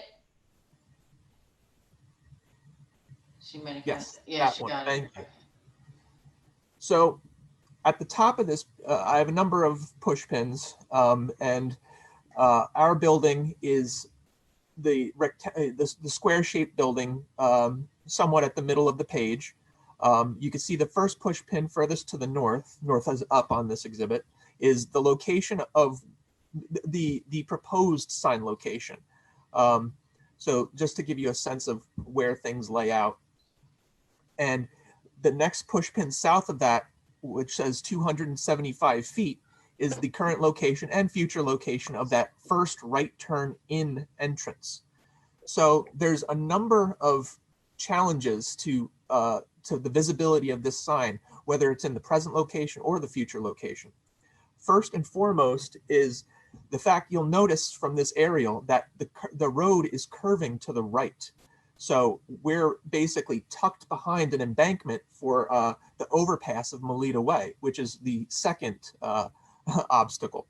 And then the next one is the bus turnout, which has relatively frequent traffic, and it's the way the road is positioned because of that horizontal curve towards the east, between the bus shelters and the embankment as you approach the overpass.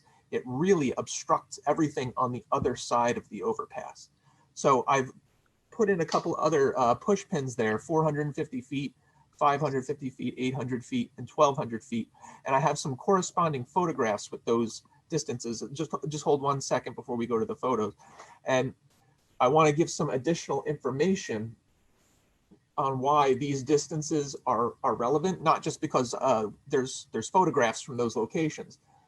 So based on AASHTO, the American Association of State Highway Transportation Officials, the safe stopping sight distance on a 50-mile-per-hour road, which is what Route 9 is at this location, is 425 feet.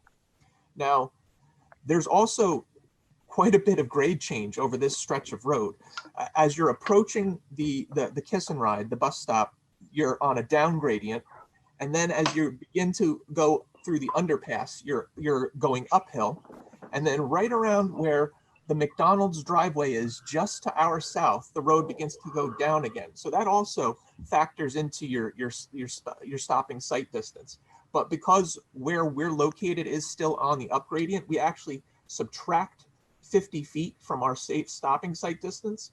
So at 50 miles per hour, it would typically be a minimum sight distance of 425 feet. Subtract the 50 feet, and we have a minimum sight distance of 375 feet. Now, the sign is actually located 275 feet from that first driveway. So that basically gives you only 100 feet to see the sign, recognize where you want to go, safely make your maneuver, decelerate, and pull into that first driveway if in fact you want to come for service, which, as I mentioned, is a significant part of the customer base. And to give everyone an idea, 50 miles per hour converts to 73.3 feet per second. So 100 feet at 50 miles per hour is only 1.36 seconds. So it's a very, very quick maneuver you have to make if you're not familiar with the location of the site. So once we take the 425 feet and add that 275 feet, what we'd really want is 700 feet from the location of the sign in order to be able to safely identify the sign and then maneuver into that first driveway. And since we don't want to design everything to the minimum, if we apply a reasonable safety factor of 1.5 just to give us some additional buffer room, that comes to 1,050 feet. Now, if you look at these push pins, 1,000 feet, you're already on the south side of the overpass at Melita Way. So no matter what we did, just about, there's no way we could make this sign visible from 1,000 feet. So we have to come up with ways to make it visible at that around that 800-foot push pin. And the way we did it is to elevate the sign and make the sign larger.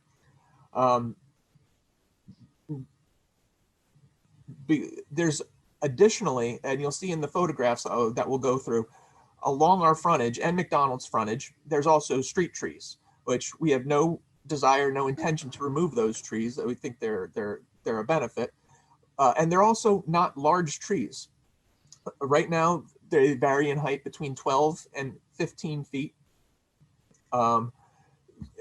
They're still fairly young, at least on our frontage, so they'll continue to grow. But they're a species that isn't going to grow considerably high. So that is what is driving the height of our sign. So between the additional area, so that it becomes visible at an earlier point and more easily identifiable, and the height, which gets us above those trees and also accounts for kind of the waviness of the grade in the road, we believe that the sign will be visible at the location and at the area and height we've requested the variances for. Now, Vina, if you could first bring up the... Before we do that, Mike, just if we could mark this as A1, and Mike, it would just place on the record that this is a Google image that you created of an aerial of the site. Thank you, Mr. Clauser. Now, the next, I believe where Mike is going, the next exhibit is going to be a series of photographs as you approach the site, and perhaps we can mark those just all as A2 approaching photographs, so we don't have to have. That's fine. For C variance here, 15 exhibits. That's fine.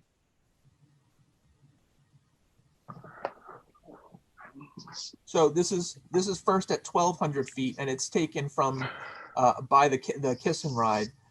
As you can see, you can really see, other than Route 9, and the view isn't much different if you're driving along in that right lane.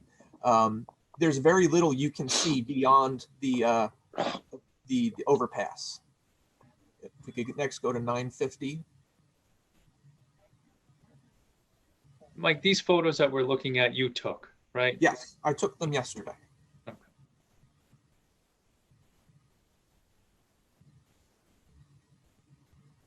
So this is just as you're exiting the Kiss and Ride, or just about to travel under the overpass. You can begin to see the sign for Walmart and Home Depot across Route 9, which basically it demonstrates the horizontal curve to the right as you're traveling along the road here.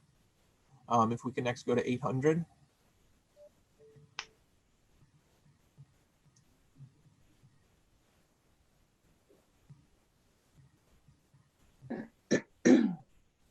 At 800, we're on the other side of the overpass, and you can see the sign for McDonald's and the sign for Walmart and Home Depot. We're in that the merge lane from coming out of the bus terminal, but you can also see there's absolutely no sign of our dealership at this point. And as I mentioned, 700 feet is really the ideal sweet spot for where we want to be able to see our sign in order to maneuver into the first driveway. If we could please go to 550.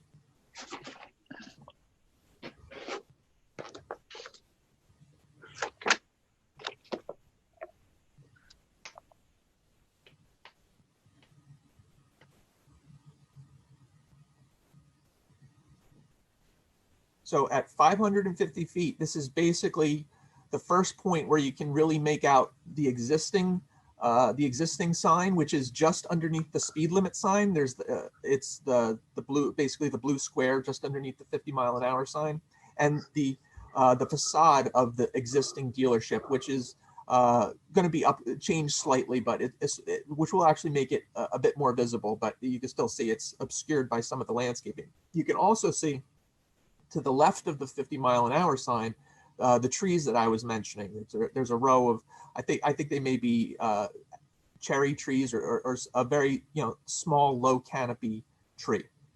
And if we could lastly go to 450 feet, please.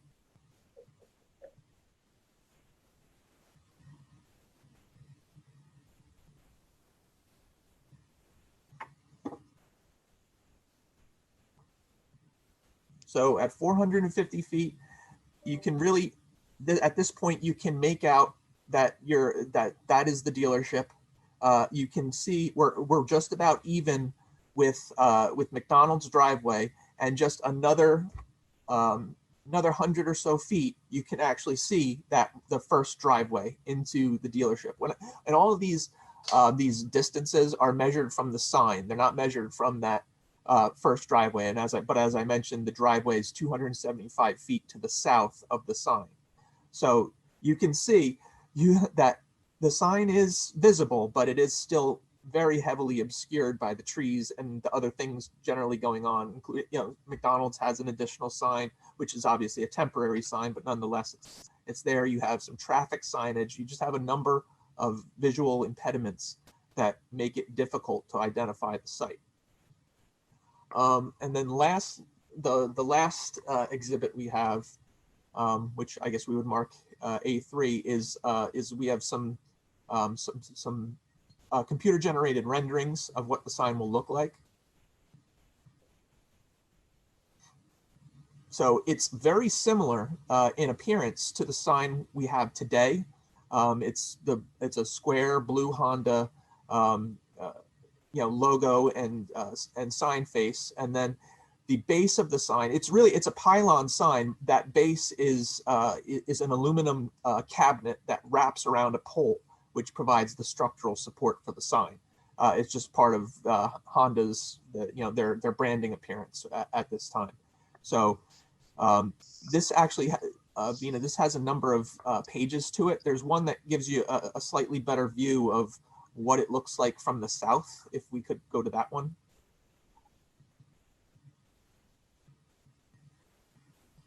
There we go. So this is at the service entrance, and you can see on the building mounted signage right there, the service center.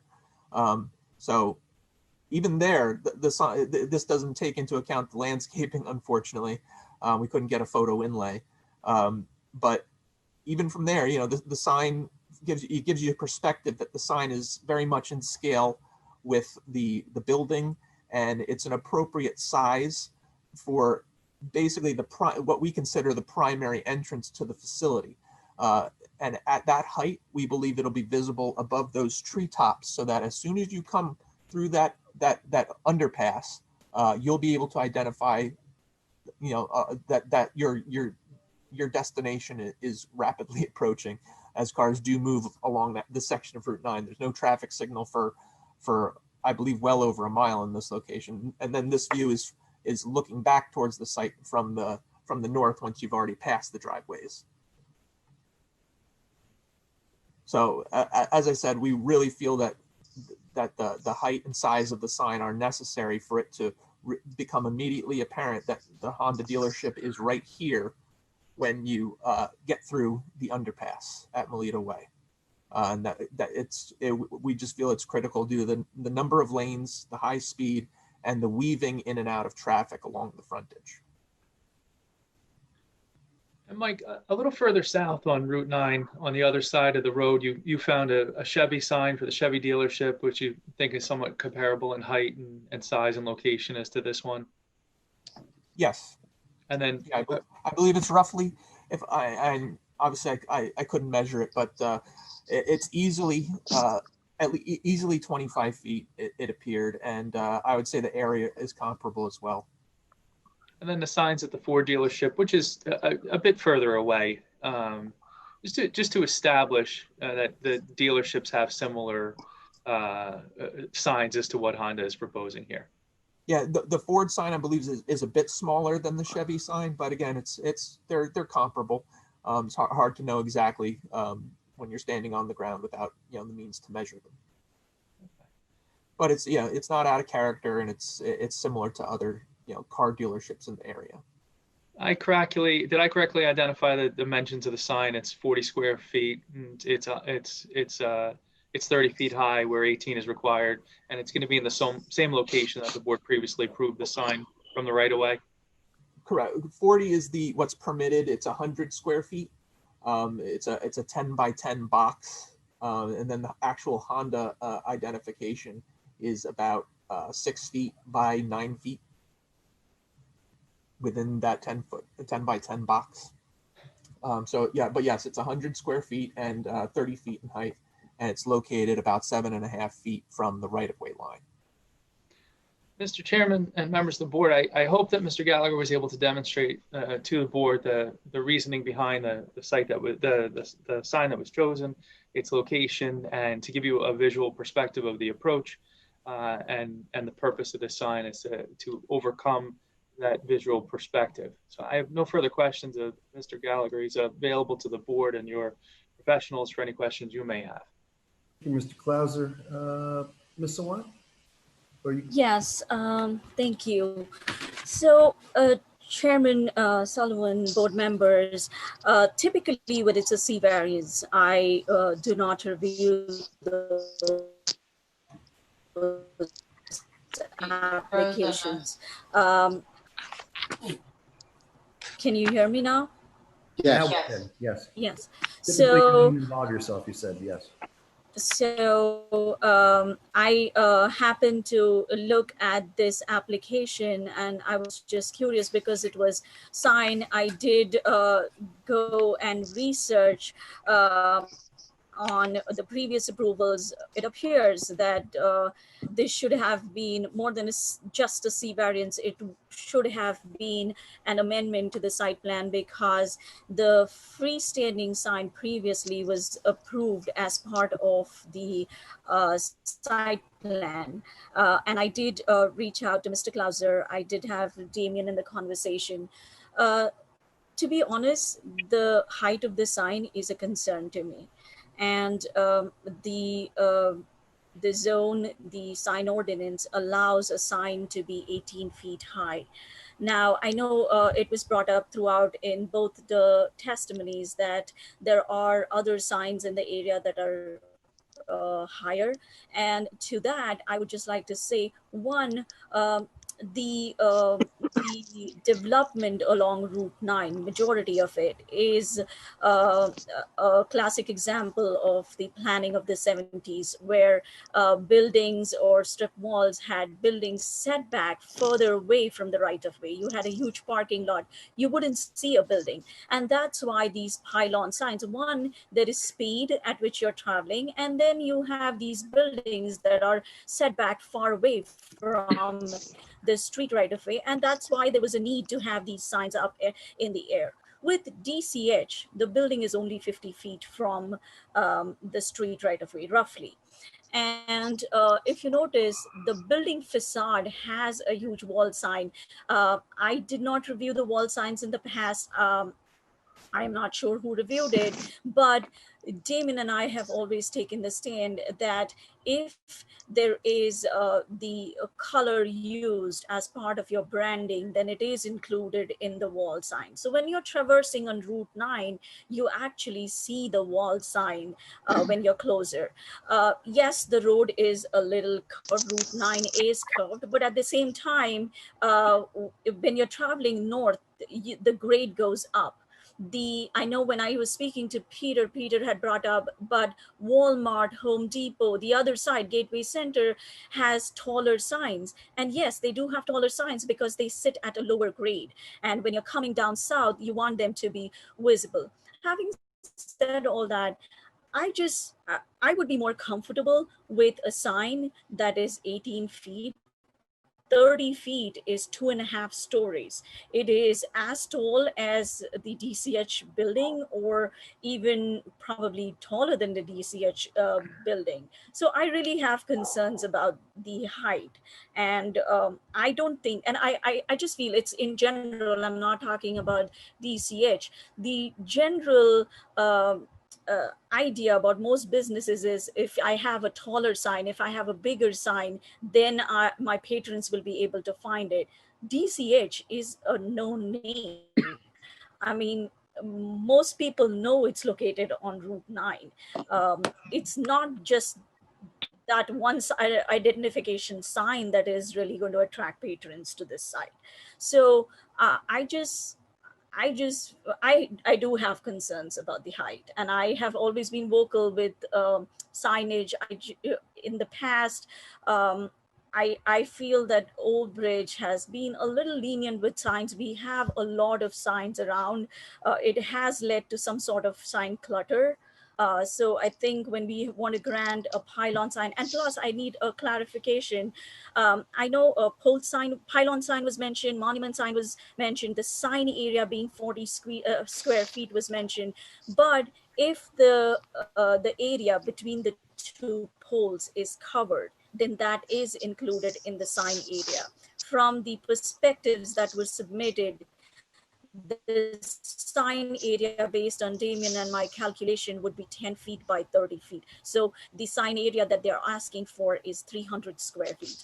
So Damon, do you have anything to add on to? Not really. I don't really have anything to add on. It's pretty much in line with what we discussed. I think that the sign area was important to note. I think we needed to clarify what was the issue relative to, we had to clarify the type of sign, because the graphic does show a pole sign, and a monument sign is pretty much what we discussed, and what those infographics that we just got seem to indicate. So I just wanted clarification on that. It has the appearance of a monument sign, but it's not a monument that's providing the structural support. What the base of the sign is just it's an aluminum wrap. So it's a pole sign that you've made to look like a monument sign? Yeah, well, not me personally, but yes, the sign vendor, yes, gives the appearance of a monument. And you were originally approved an 11.5 feet sign, correct, Mr. Klauser? Mike, what was the original height of the sign that we're modifying here? Yes, it's just over 11 feet. Board members, if you may, I would like to share a picture. Go ahead, Mr. Wan. I was going to ask a question. I was on the board, of course, when the remediation of this building and all was going to happen. That's coming back a number of years.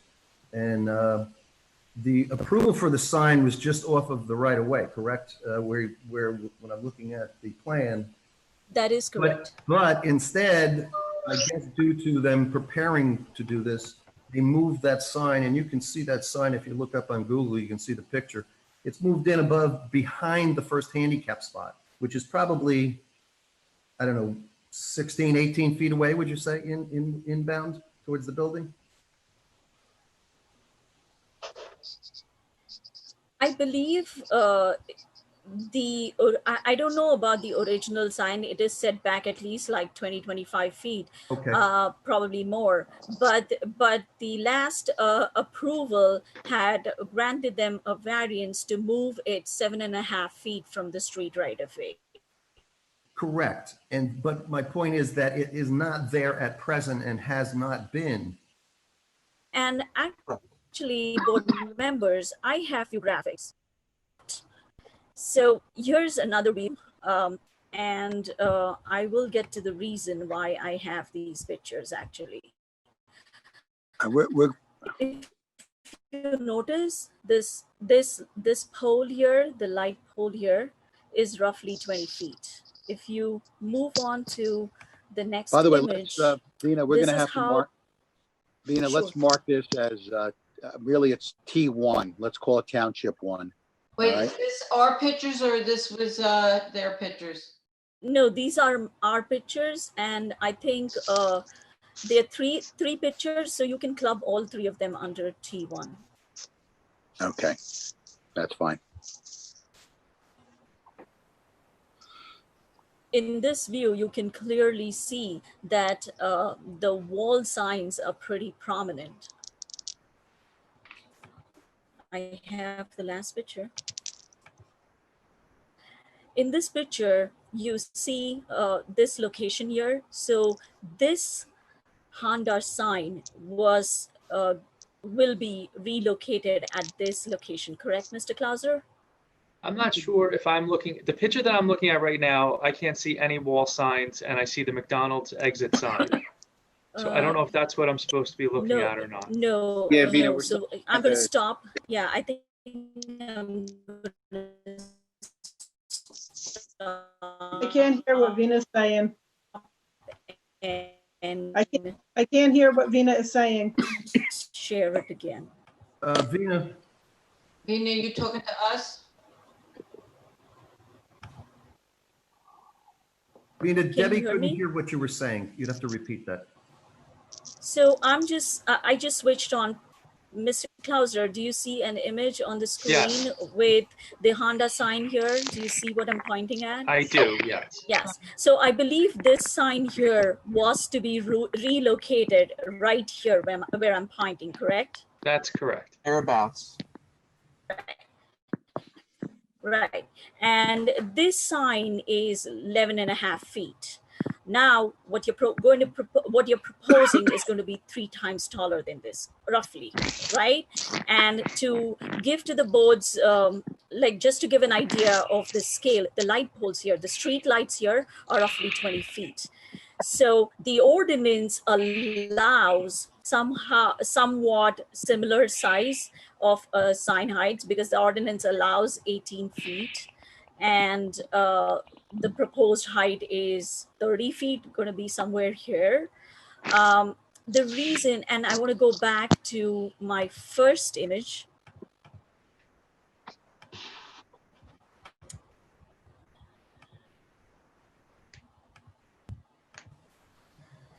So in my opinion, I think that probably the applicant could reduce the pylon sign to comply with the township's ordinance.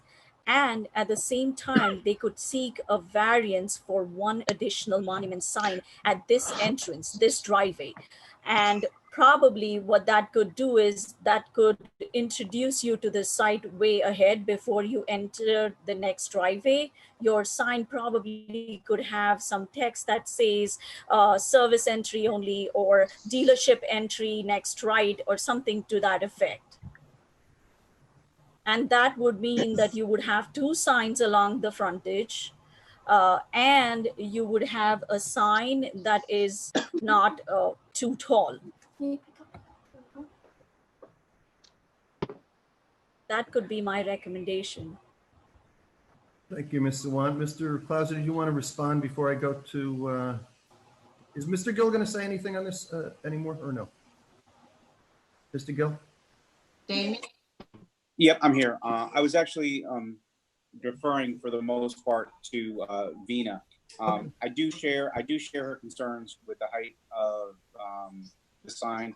I don't know if an analysis was done to see what kind of impact an 18-foot sign might have relative to all of the analyses that the engineer did. I guess so a direct question would be, was there an analysis of an 18-foot sign with these numbers in mind? And then did that analysis result in you guys having a finding that it was inadequate? So that's really all that I would have, because I'd be in favor, as Vina was just discussing, of an additional sign variance potentially for 2 lower signs or 2 smaller signs than the 1 overall large sign. If I could I'll give you a chance to respond, Mr. Clauser, and then I'll make a comment. Sure. With regard to the wrapping around the bottom of the sign, that can be eliminated so that it's simply a pole sign and that it doesn't have that bottom additional square footage. I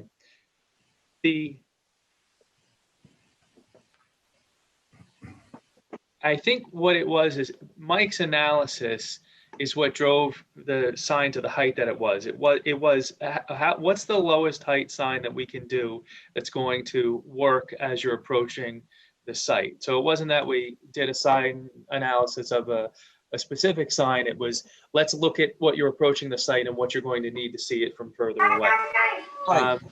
And what Vina pointed out is an excellent example. So the point was made that reference to the light pole is very valid, because the bottom of the Honda insignia on the sign we're proposing would be at the top, roughly at the top of that light pole. So you could see as you're coming along the road, you'd be able to see it from this location, but at that point you're already at the driveway. As you get further back and the road curves, it becomes more difficult and more obscured by the trees and other visual impediments along the roadway. If we went back to my image at the 450 feet, it really illustrates you won't be able to see that light pole. It's only when you're already on the site that you would be able to see that. So that's why we wanted to be up over the trees, and the top of that light pole would be the bottom of the Honda insignia. So that's it's really a good example of why we need the sign to be a bit higher. I think that's what Mike is pointing out is when Venus pictures are showing us very close to the site. We're talking about from a further, more safe distance away as you're decelerating to be able to turn. Yeah, at this into point, the site. it's already too late. And then we don't point out that there's other signs in the area, and that means we should be able to have the same sign in the area. The point of pointing out to the other signs, which are larger in the area, it demonstrates a character of the area, and that this is not something that sticks out like a sore thumb. It sort of Peter, blend even in if I may, it's not even necessarily about character. It's that it demonstrates that along this corridor that those signs work. That they're because they have some extra height, they become visible as you come over that horizon, and we feel that it's important, and there's a legitimate engineering reason behind it, between the speed of the road and the curvature of the road. And as Mike had testified to as he was showing the pictures, you can see those signs appear a lot quicker than you can even see the light pole appear on that. Yeah, I was. While the sign we're proposing, it would be in character. I totally understand Vina's point about those signs being older from a different time, but from my perspective as a motorist, because I myself, the first time I went to the site, I drove right past it. Those signs are effective, and it's in large part because of their height, in my opinion. You can see that Walmart sign from the kiss and ride. It immediately pops up over the horizon.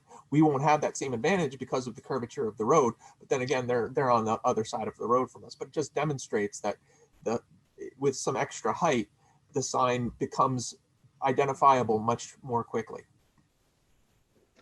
Gallagher, I might agree with you that some extra height would give better visibility, but I also agree with Ms. Sawant, and one of your pictures led me to come to the same conclusion, that when I saw the entrance sign at the curb, almost at the curb line for the McDonald's, I thought, what a great idea, because you guys could just put one of those in there, move the sign out to where it was originally approved and put it at 18 feet, and you'd have perfect visibility.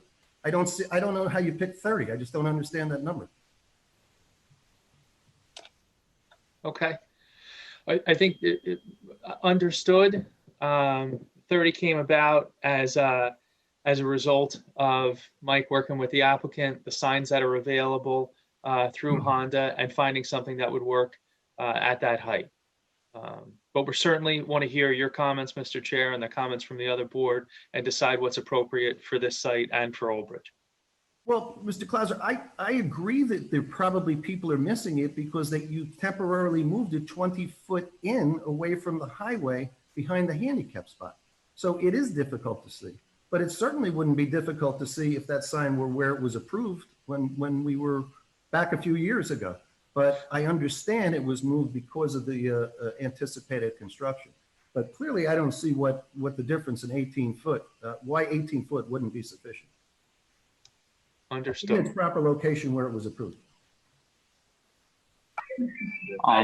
If I may, Chairman, I just kind of want to chime in for a second.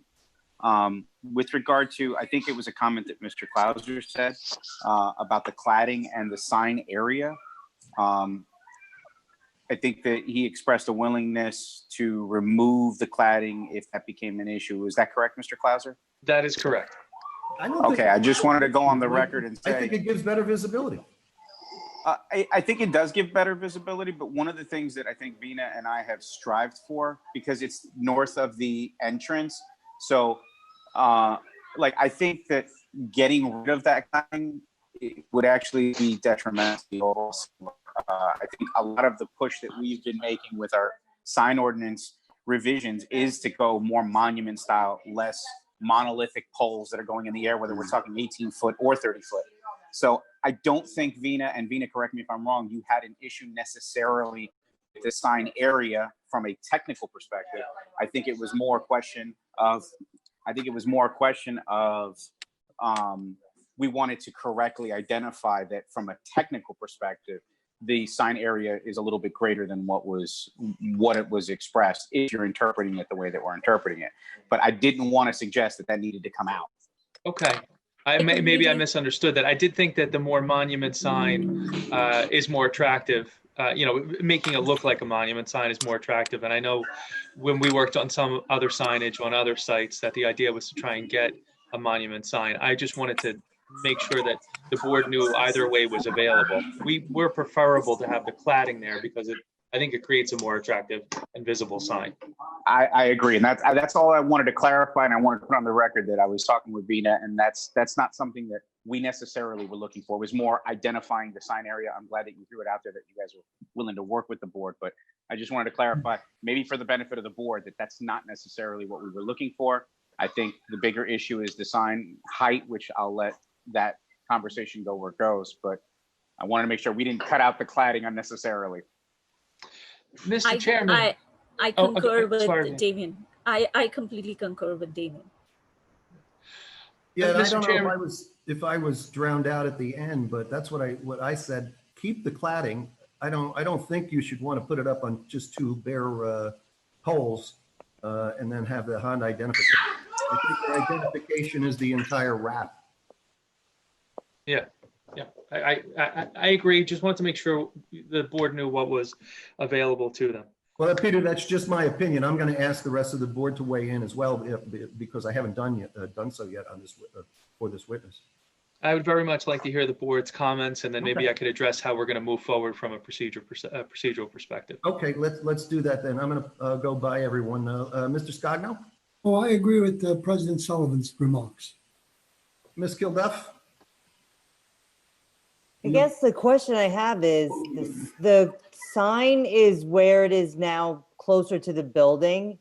So when they're done with it, they're going to move the sign out to Route 9? Yes, we originally approved it out towards Route 9. They put it in because they needed to move it there for construction purposes. Okay, because I think closer to Route 9 will be obviously. Where it is right now is where it's been for years. It hasn't. We haven't moved it yet. We've gotten approval to move it closer. To move it closer to 9. But okay. it hasn't moved at this point. Okay. And as far as the height, Ms. Kilduff?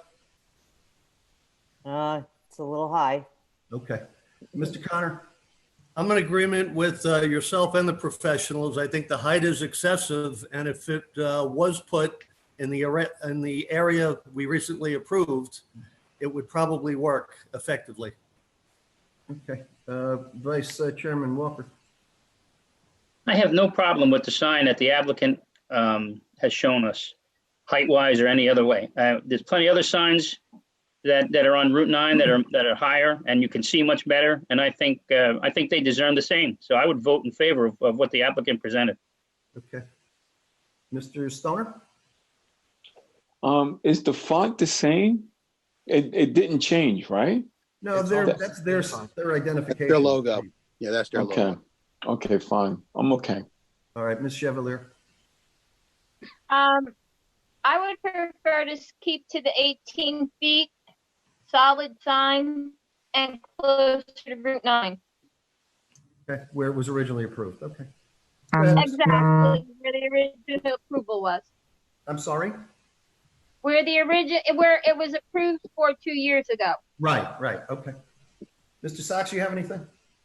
Well, no, I don't want to weigh in on it. That's really up to the board, but I think Mr. Klauser has a pretty good consensus of what the board's feelings are. So Peter, I guess you can tell us. I don't want you to vote. I don't want you to vote. You're you're not satisfied with what the applicant's proposing, my goal is to get a sign approved, not to get a sign denied. And I have permission from my client to carry the application. And, you know, I'd love to be back on in September. I know that between now and then, we can figure it out and come back with something that everybody finds appropriate. This is a business in town. It's gonna be part of town. I'm not fighting with you. I want to work with you, and we'll come. I still may need some relief as to square footage. I think we're going to get as close as we can to the height that's permitted in the zone. That works with the design of the sign, and we're certainly relocating it to where it was approved by this board in 2017. We understand that we're glad you gave us that variance relief. Clearly, you recognize then, as you do now, that it makes more sense for it to be there. Mr. Clauser, I'm getting the idea that the total square footage is not the problem. Yeah, no, it doesn't sound like it. Yeah. Yeah, that doesn't sound like it. So that's good. So we'll work with that. We're going to come back with something that you're going to approve. I know we are. You have another witness you want to put on? No, that's it. That's Okay. it. I don't know if you want to open to the public or not, or wait until we come back again. I have to open it up. And if it's okay with you, I'll do that now. Yeah, I have no objection. Okay. The sign is just going to go up for the phone numbers. There we are, virtual zoning board meeting.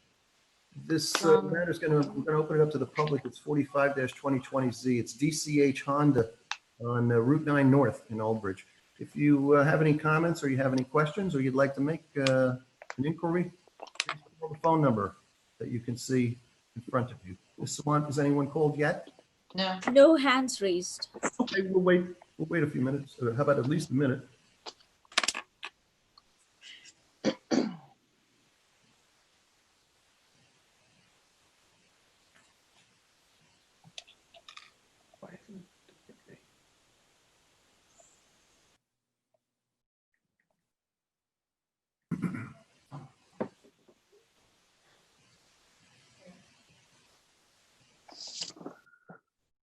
I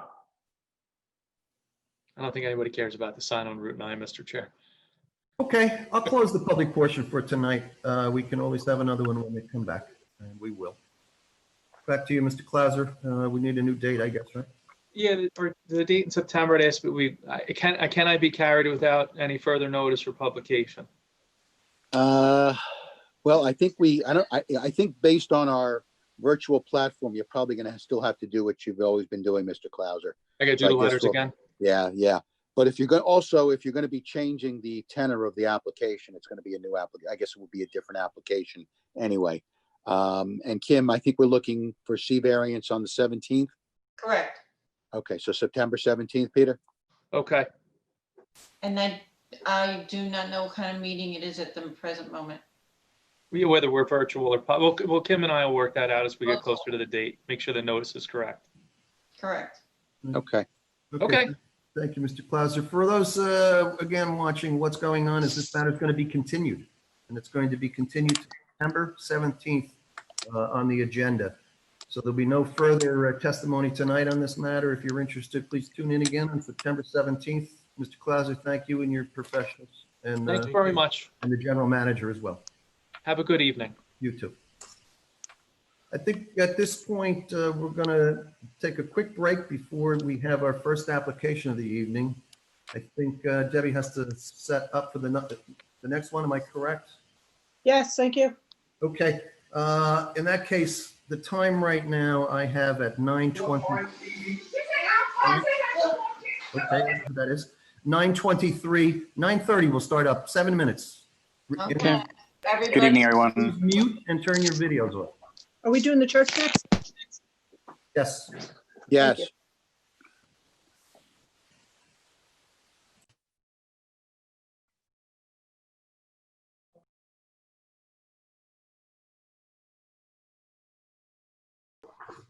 All right, thank you. I'd like to call the meeting back to order. The next matter for this evening, 9-2020Z, St. Mary and Archangel Raphael Coptic Orthodox Church, 8 Old Road, convert a retail office building into a church, amended major site plan, final site plan with C&D variances. George Pressler is representing the applicant. Mr. Pressler, are you there? I see his box. I don't see him. I see him. I think he's trying to get on now. George? Yes. That's a good reverb on that. There he is. Okay, we got him. George, you might have to turn off your fan. George, I think it's coming from you.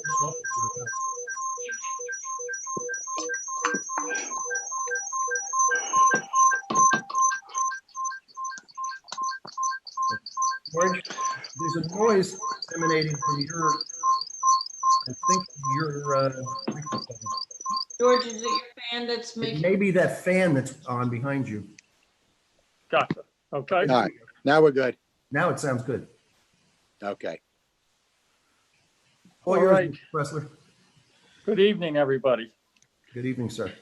All right, my name is George Pressler. I'm an attorney at law of the state of New Jersey, and I represent the applicants.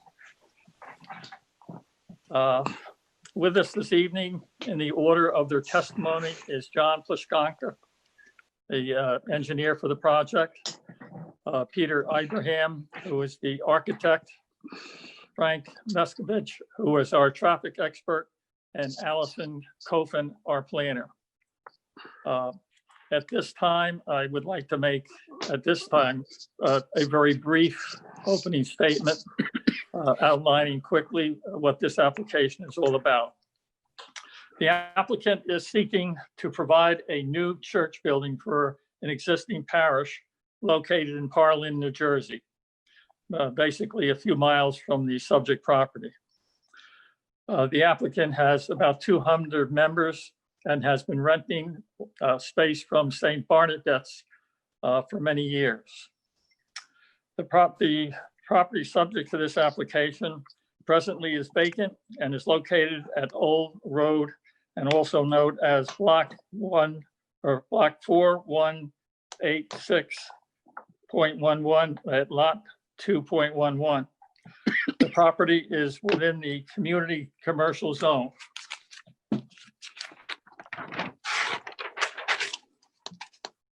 The application, simply stated, is that the applicant wishes to convert the existing building into a church. They intend to keep the present footprint of the building the same and make changes in the parking lot, front facade, and expand interior an expansion of an exterior floor plan. We will need a use variance for the church. We'll need a few bulk variants and some waivers, which most have been already been discussed between our respective professionals. At this time, if there are no questions of me, I would like to call Mr. John Pliszkanka, our engineer, to be sworn. Mr. Pliszkanka, can you please raise your right hand? I'll swear you in. Swear to tell the truth, the whole truth, nothing but the truth, so help you God. John, unmute yourself. John, you're on mute. There you go. Can you hear me? Now I can hear you. Okay. All right. All right, John, please state your name, spelling your last name, professional affiliation for the record. John J. Pliszkanka, P-L-O-S-K-O-N-K-A, professional engineer in Manalapan, New Jersey. I've testified before the board before. Mr. Chairman, I think we're quite familiar with Mr. Pliszkanka, and you'll be testifying for as a professional engineer this evening? That's correct. Okay. All right, John, you're our engineer this evening, and you've been out to the property, I'm sure, a number of times. Is that correct? Correct. You're familiar with the property? Yes, I am. All right, and you've prepared a report which addresses a lot of the issues that were raised by Vina, the planner, and also you're going to address issues that were raised by the engineer for the town. Is that correct? That's correct. All right. If you begin your testimony, please, and I think you'll be referring to the latest report of August the 5th, 2020. Is that the report we're dealing with? That's correct. Okay. As you pointed out, Counselor, this is property that's in the CC Community Commercial Zone. It's an existing building. It has an existing parking lot, has existing lighting, existing landscaping, and we're taking that facility and we're converting it to a church with some minor changes internally in the building as per the architect, and minor changes to the parking lot by restriping, and minor changes to the exterior facade, which the architect will discuss. And basically that's the change. So we're not doing very much here, moving the people into the facility, but making some minor changes. And so that the site is fully improved and has been approved and C of O'd previously as cash and carry for Mr. Patel years ago. So the board, we're asking for variances, which Allison Kaufman will discuss, for the use variance and the floor area variance. There's an FAR that's allowed of 0.20, and the existing facility, as you see it, is 0.23. The architect's plans that were submitted to the town show a addition inside the building of 3,600 square feet, not outside, just inside, which takes the FAR to 0.27. So we're asking for an FAR of 0.27 versus 0.20, but not only working inside the building. There's also a height variance because there's two crosses on the roof for the church. So that takes us to 41 feet in height, and the crosses are not allowed. They got to be obtain a variance versus 30 feet allowed. Landscaping, there are some landscaping variances and waivers that were outlined in Vina's report. And by and large, I just want to say that we want to work with Vina and Nicole and say yes to almost everything they've asked us to do. So that in terms of the landscaping, we're going to remove the disrepair that's occurred, install new shrubs and plants where possible, and try to comply with Vina's comments in total as we move forward. The only thing we can't do is we cannot put new islands in because we have a parking problem where in terms of the ordinance, not in terms of reality, but in terms of the ordinance. We do not intend to operate a school except for Sunday school at the site. After the service is over, there would be people going to a Sunday school thereafter, so it would be an overlap, but there's no need for additional parking. There's no religious quarters on the property. There's no other accessory uses of the property. There's no religious dormitories. There's no accessory residence. So all those things do not exist. There's no parties to be hosted in the social hall while services are performed, so that we keep the parking at a certain level. The LAR is required at 0.40. We're going to have 0.3 existing. We're going to do the best we can with the 0.3 existing and work again with Nicole and Vina to make the landscaping as best as possible, subject to their approval. We're going to have a monument sign at the island when you drive in from Old Road. It'll be an island, a monument sign, 20 square feet that conforms, 10 feet from the property line, which conforms, so that would be at that location. And additionally, we'll provide a gate at that location that will be locked so that people can't park trailers and vans there like they're doing right now. So we want to make sure that doesn't happen anymore. There's some question about the lighting of the signs. There's two signs, one sign in the front, one sign in the back of the building, and they would use the halo lighting, external halo lighting for both signs, so that it would be more durable and aesthetically pleasing. Traffic. Traffic is going to be discussed by Frank Miskovich, the traffic engineer. We have 105 spaces proposed, where they point out that 118 of spaces are required because of the 7 spaces for the 7 classrooms. We think that's kind of an overreaching, but the testimony will be by Frank Miskovich why the spaces are even less than we show. The fire marshal asked us to remove 9 spaces along the building, which we're going to do for fire lane purposes. So we're going to end up with 96 spaces versus 118 and require a variance for 22 spaces. Frank Miskovich will explain, based on his knowledge and his review of the previous existing church in Portland, why the 93 is even overkill for this site. As I pointed out, landscaping was issued a C of O for the old Patel cash and carry, and we're going to do our weeding and seeding and install new specimens and try to meet with Vina and Nicole or their direction, their personnel like Gary Lavallo, to make sure we do have a great looking site when we're complete. The detention basin will remove the K5 layer that's there, get rid of the debris, clean it out, and then have an inspection, again, review with engineering as to any other issues we have. So we get that fixed. And finally, we're going to go to the OBMUA to describe the changes and get any administrative approval we need from the OBMUA. That's it, Councilor. I have no questions, Mr. Chairman, if the members of the board. Sure. Why don't we go to Ms. Shapiro? Mr. Chairman, if you look at Vina and my report that was revised August 5th, I just want to bring to the board's attention, I meant to include some pictures in here. The stormwater infiltration basin is extremely overgrown, has been neglected as the site has been vacant. It's important to submit to us a new maintenance plan and to have that recorded at the county so this neglect doesn't happen again.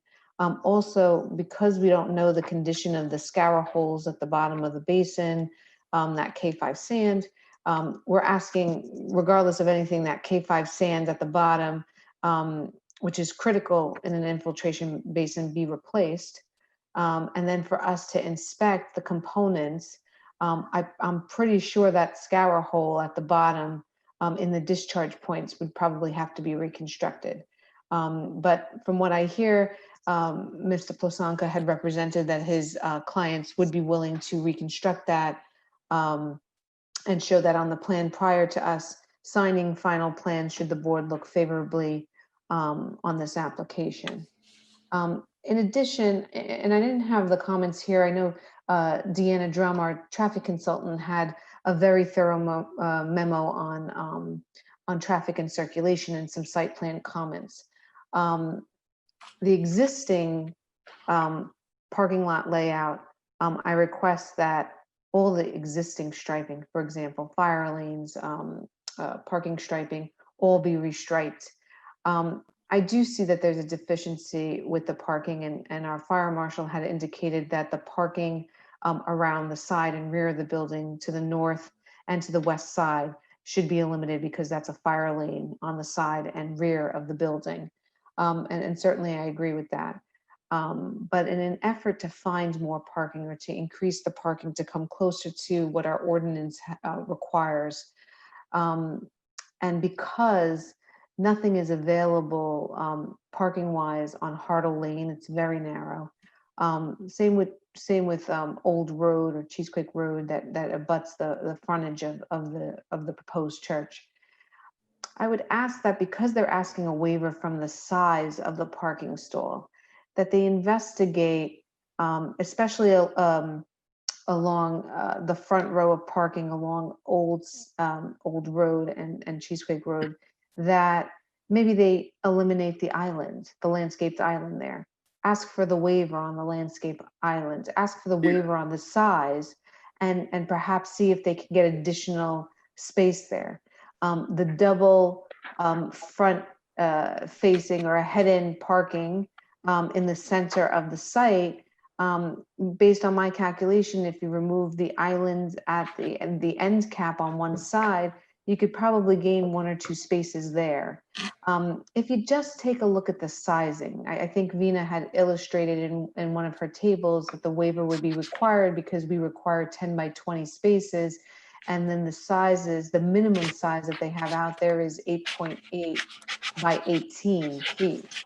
Well, if you held that consistent throughout the entire site, and restripe the entire parking lot, which you have to do anyway, because when I was out there, the parking stalls were extremely faded. The striping was barely even visible. You might get more parking spaces. From my calculation, just doing some rudimentary, I can come up with 5 spaces in the front of the building.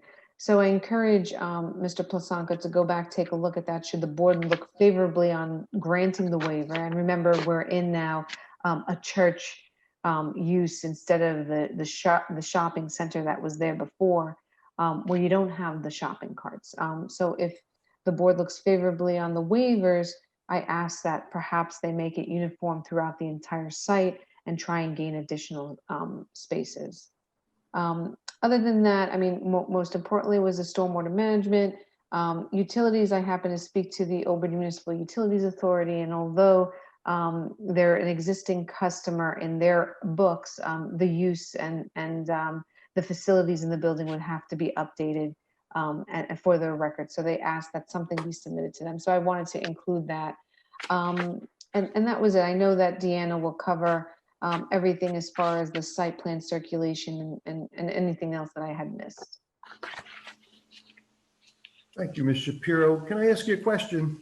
Is this, do you know if this is a contract buyer or if Patel Cash and Carry is going to maintain ownership? Mr. Chairman, I think they're, no, it's going to be a contract purchaser. So I believe the church is purchasing it from Patel Cash and Carry. I asked that only because of the stormwater management problem that they've neglected and a lot of these other issues that are going to be put on the church and not on the owner of the building. Right. Okay. It's a contract buy then. Yes. Okay. I hope that the church would negotiate with the property owner, and I'm sure the property owner in good faith would go out there and do the cleanup as a condition of the buy. And certainly I know that the applicant is on this Zoom call and they could carry that information back. And I assume that they would probably have no problem. I mean, it's general maintenance. It's overgrown even onto the sidewalks. I mean, I literally, when I took a picture of the basin, you would never even notice it was a basin. It looked like vegetated area and basically almost you couldn't even see the split rail fence around it. That's how neglected it has been. Whether the property lays vacant or not, stormwater management, the rain still falls, you know, it has to go somewhere and that property is paved. I was there yesterday and I couldn't believe that was a stormwater management basin. I thought something had collapsed over there. It's so bad. And I think it's a terrible onus to have to put on the church to do some of these repairs. Having said that, go ahead, Mr. Want. I should call on you next. Actually, I have very few questions for John. Okay. And Ms. Drum. Will the architect be testifying? Yes. Yeah, I think they're going to have an architect testify. Okay, so I'll hold off from that.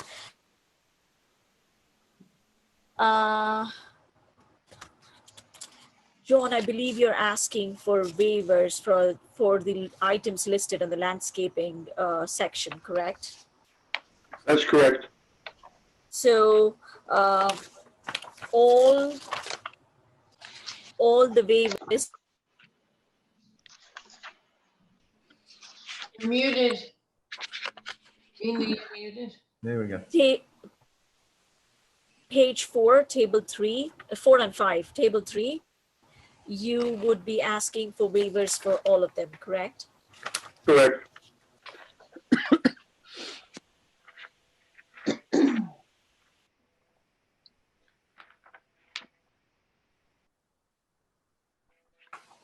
The monument sign, where is the location of the monument sign?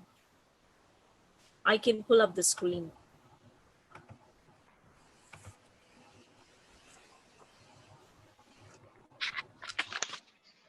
Is it at this driveway?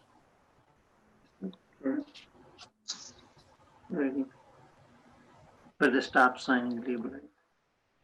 Near this, the monument sign will be by where the stop sign is labeled in the front corner by the word old. It will be 10 foot from the property line and it'd be 20 square foot in that corner there. So I would ask that when you submit the plans for compliance review to show the location, the exact location of the proposed sign, please. I think that's all on my end for John. Thank you. I'd just like to add that when Nicole had said before, we agreed to 100%, and we will try to create more spaces. And we thought we'd go down to 8.5 by 18, and then get rid of the islands. We may get to 4 or 5 more spaces. I appreciate that, John. Thank you. Okay. Ms. Drum, you have anything for this? I do. John, I want to make sure you received our July 20th review letter. I have that, but we're going to have Frank Miskovich respond to that. Okay, even the site plan comments? Wherever you have, go shoot. Yeah, I mean, there was just a few of them. A lot of it's all really cleanup items. You know, probably the two, I guess, they're not major, is that I was asking for the sidewalk along Old Road and Harder Lane to have some passing areas for the ADA. And there was a comment, it's probably maybe also Nicole can chime in. I noticed the sidewalk on the south side adjacent to the basin. I think the plan said that you were proposing to widen that to 5 feet, I believe, to conform to the ordinance. That's correct. That's correct. We're going to widen that so we can get by there. As we clean up the basin, we'll do that. Yes. Yeah, well, my question is, because that fence is right up against the sidewalk, is that with the basin, is that even possible? We'll have to relocate the fence probably, and it'd be part of our investigation of the basin with Nicole and Vina as we do that cleanup. Fine, that's fine. I just want to say, if you're going to leave it at 4 feet, you may just want to ask for a technical waiver from that. I'll defer it to Nicole and Vina regards to the constructability and the operations of the basin. And we would ask for that technical waiver. And I was just curious, is there, because you have the Verizon facilities, is there like an access easement or something? Are you aware of? I'm not aware of any access easement. Obviously, there is access there as you come in from the road, and if we have a gate that we have to lock, we'll have to give them a knock box and have that for the fire, police, as well as for Verizon. Okay. Yeah, the other stuff were relatively nominal. You know, I just asked for the vegetation to be cleaned up a little bit along the frontages, and the rest of the stuff is real minor. We agree. That's it, Mr. Chairman. Thank you, I'll hold any other comments for Mr. Miskovich. Okay, obviously, yes. Mr. Garrity, Fire Marshal, are you there? Anything? Yes, sir. I you- only have 2 comments regarding the fire lane that goes around the back of the building. I understand they're going to take them parking spaces and relocate them or whatever, but they may be able to get 2 more parking spaces between the tower and the dumpster. You put it parallel to the fire lane and tuck it in a little bit. So that may give you a relief for 2 more parking spaces. Other than that, everything that was on my notes, they accept. We're good to go. Thank you, Fire Marshal. And Wisconsin, you heard that, right? Yes, I did, and we'd be happy to try to work those spaces in too with the other spaces Nicole pointed out. Okay. I believe, Mr. Chairman, that probably, I think the length on that parallel parking is 23 feet. And I think from when I looked at it, there might be only 1 space that they would be able to do. There is drainage in that location as well. There's a B inlet. But I would encourage, if there's any, John, if there's a way to put a parking space there, I think you guys should take a look at also that trash enclosure there. It's really falling apart at this point, and either have before the sale goes through, have the owner either correct it, fix it, or replace it, remove and replace it, because it was really it almost looked like it was falling down at some point. I agree. I don't think I missed any of the professionals. I'm going to ask Mr. Sachs, anything from you at this point? No, I'm okay, Mr. Chairman. I think if the applicant can look to pick up some additional parking, that's always a benefit. Absolutely, because it looks like it's going to be at a premium there for parking. I'm going to go to the board members, starting with Mr. Scogno. Not at this time, Jim. Okay, Ms. Kilduff, Not at this time. Mr. Connor. None. Okay, Vice Chairman Walker. My only comment and suggestion would be that as part of the condition for approval of this application, that there be no parking allowed on Old Road or Hartles Road, any overflow parking. Well Agreed. stated. Anything else, Mr. Walker? No, that's it. Okay, Mr. Stoner?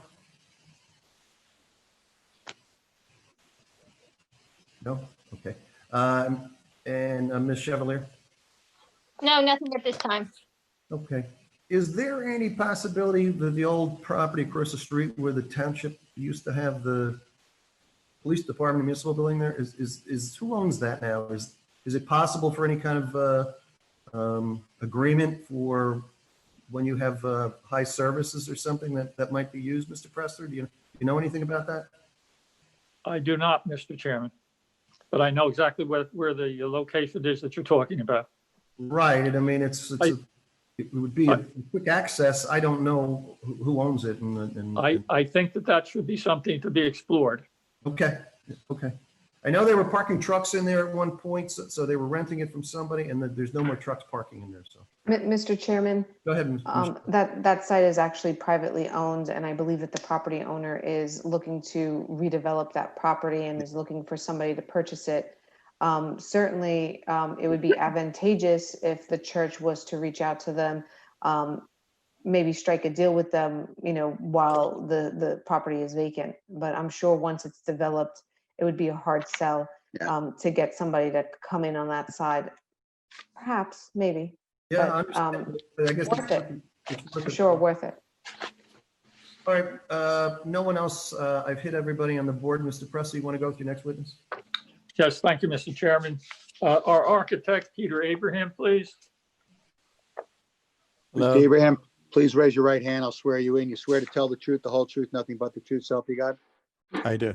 All right, please state your name, spelling your last name, and professional affiliation for the record. My name is Peter Ibrahim, Ibrahim. I am a New Jersey licensed architect. My license is current and is in good standing. I've practiced architecture for 20 years, gained my Bachelor of Architecture. Before, correct, sir?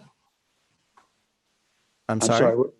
You've testified before this board, if I recall. Not before. I testified before multiple boards, but not this one. Okay, all right. First time. Okay, well, we'll accept your expertise, sir. Thank you. Okay, Peter, thank you.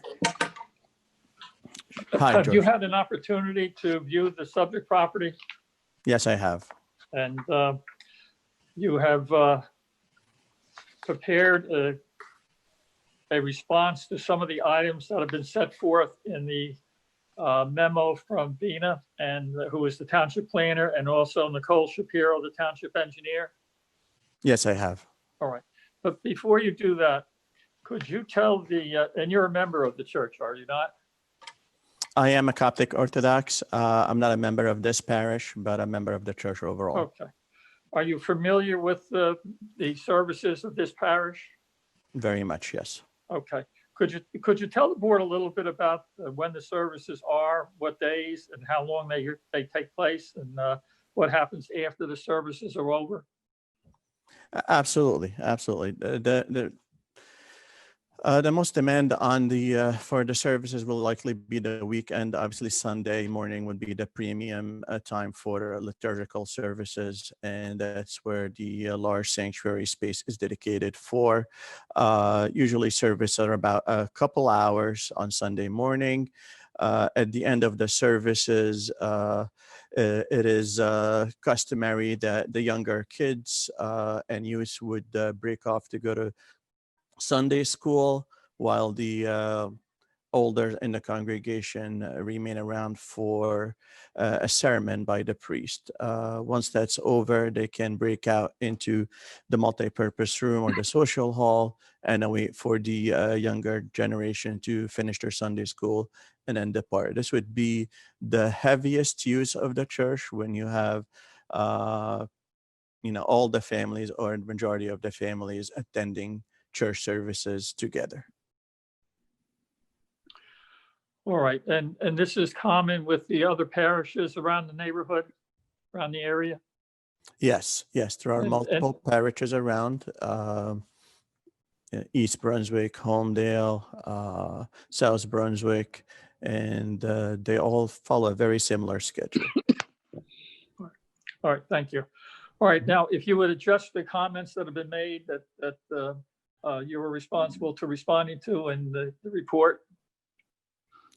Absolutely. I was just gonna walk through the plan, and then I believe my responses are gonna be within walking through the plan briefly. If perfect. there's anything that is lacking or need further clarification, please feel free to ask me. But thank you, Vina, for bringing up the plans on the screen. As you see, there are 4 black arrows. These would be the main entryways or access into the building, with the arrow at the bottom of the screen on the northeastern tower would be the main entrance.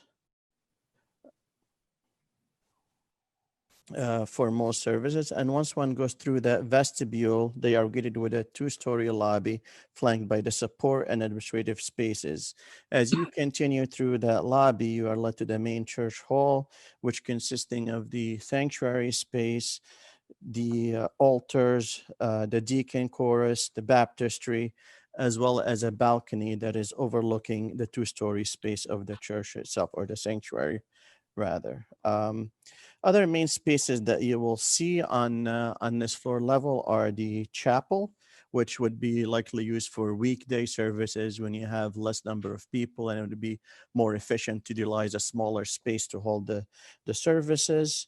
You'll see the social hall for obviously non-liturgical or non-religious gatherings, a kitchen, and a dedicated room for preparing the holy bread, as well as elevator support spaces and administrative spaces. From an operational perspective, I also wanted to indicate that these support spaces, such as the social hall or the classrooms, which you'll see on the 2nd floor, they are not to be used during the service that's happening in the sanctuary. This is all to be used once that breakout happens and the people that have been occupying the sanctuary break out to their individual classes or designated destinations. If we can go to the 2nd floor, Vina, please.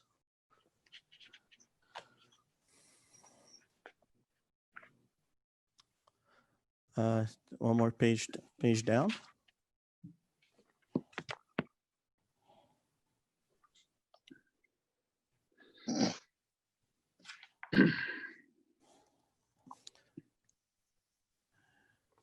I see a white page, but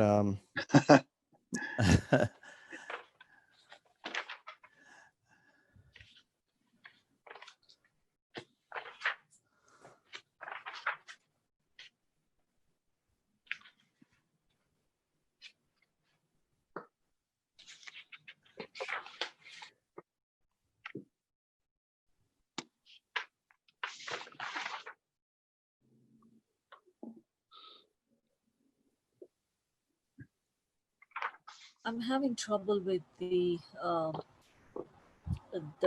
drawings that were submitted. Just bear with me for 2 minutes.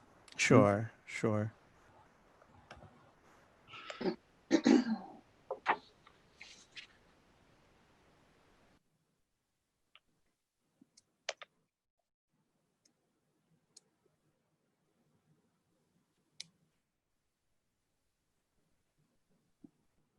Mr. Abraham, if you want to continue your commentary. Absolutely, yes. By all means. So thank you so much. So the 2nd floor consists of the Sunday school classrooms I mentioned earlier, as well as that balcony that overlooks the sanctuary space down below, which is part of the prayer space, as well as additional meeting space.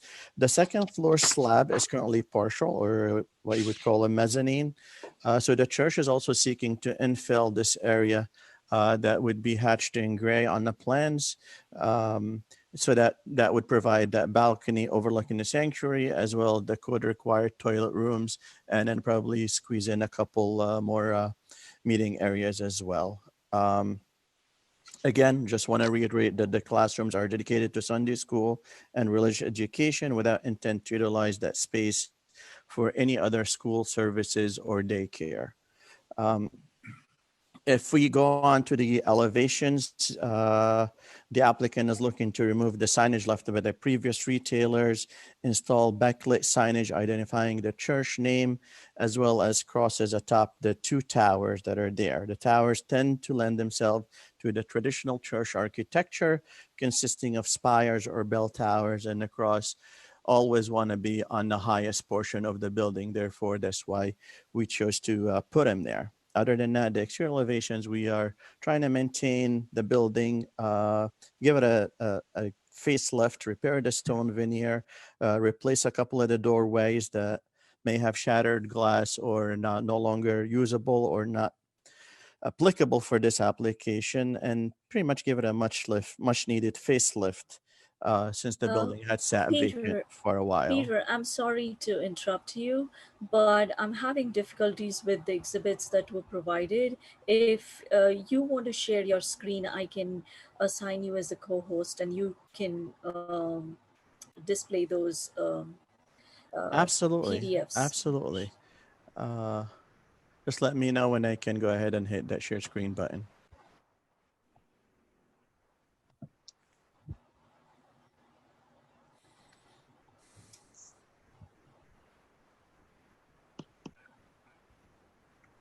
Actually, it's not allowing me to. It's not allowing me to. Okay. Mr. Abraham, all you were going to explain was the second floor. Was that it? I explained the second floor already. I was just going to talk about the elevations a little bit. Okay. I emailed you, Vina, a colored elevation that was requested in your memo. Yes, I'm not sure if you can present that if you feel it would yes, help. give me 1 minute because Sure. I just got it, so I'm trying to email it to myself and open it. Okay. Mr. Abraham, while we're waiting, I happen to be looking at a picture that I found on Google of the property, and I'm familiar with the property. But just for the education of the rest of the board, when you're talking about the towers, you're talking about the two front entrances where the roof peaks, correct? Yes, absolutely. And you would just put the single cross on top of that? One cross on top of each tower. Correct. So that's all that's going up above that. No further buildup, correct? No, there's no, only the That's cross. what accounts for that height variance, right? That's correct. That's Okay. what's causing that. Because it's identifying the church in its religious form, correct? Absolutely. It's Okay. a much needed identification for the building. I got it. And it's not going to be eliminated.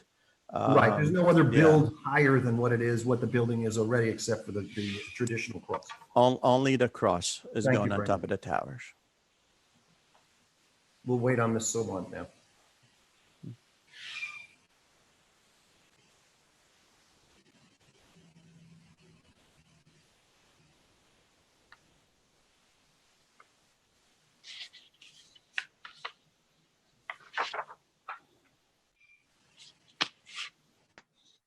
There we go. Okay. All right. All right. Thank you so much. Oh, perfect. It answered my question. There we go. Yeah. So as you can see, we're not looking to alter the building in any major way, but just simply we need to obviously add our identification, add the crosses, recoat the stucco that is there, and replace all the stone veneer that has been falling off the building, and even use that to reconstruct a freestanding sign, or obviously match it. And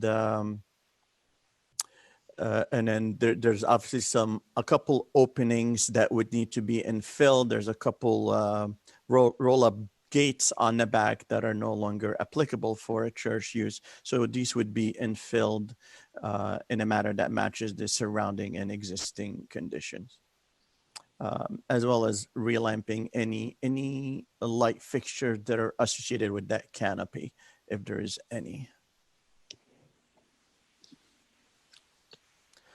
Um, so that's all I had in regards to the architecture of the building. Let's see what she's going to go up here. Oh. There's your elevations. Yep. So this is the rear elevation facing the rear alleyway. There is one sign that's going up on the building. By the way, just for the record, I think the elevations will have to mark it as A1, Kim. Okay. All right, thank you.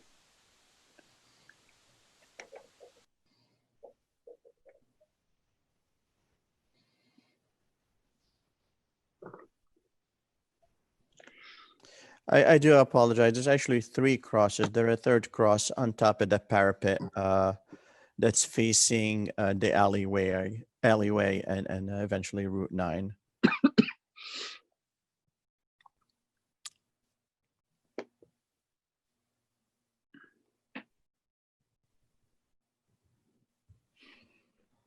Anything else, Mr. Abraham? I'm sorry? Are you going to continue testifying or? No, that's about it for the architecture. Okay, I'll go to the professionals, see if they have any questions of you, okay? Sure. Mr. Warren. Yes, so I heard there are 3 roof signs. There will be 3 crosses on top of the roof, correct? That is correct. So that requires a variance. And I had commented that I noticed that for a house of worship this size, there are very limited restrooms. Do you intend to add any additional restrooms? No, there is no intention to add any restrooms after this application. What we have here is code compliant in terms of plumbing fixture count.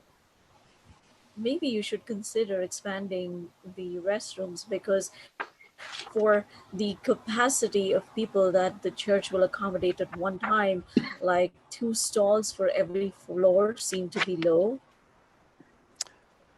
There's actually 4 stalls in the women's and then 2 stalls and 2 urinals on the men's side. Is that sufficient for this type of use? We believe that to be sufficient. There is additional lavatories in the administrative area. Okay. And obviously there's a couple sinks around. There's one in the altar area, but in terms of plumbing fixtures, we feel that there is sufficient. That's all from me. Thank you, Mr. Warren. Ms. Shapiro. Mr. Chairman, I have nothing for the architect. Thank you. Okay. Who am I missing? Fire Marshal, you don't have anything for the architect, do you? No, sir, I do not. Okay. Ms. Drum? No, not at this time. Okay, I think I got everybody. Mr. Sachs, you don't have anything, right? No, I have nothing, Mr. Chairman. Board members, any board member, raise your hand if you want to be heard. Mr. Scogno, go right ahead. The composite of the crosses, what are they made of? The crosses are simply acrylic crosses. That's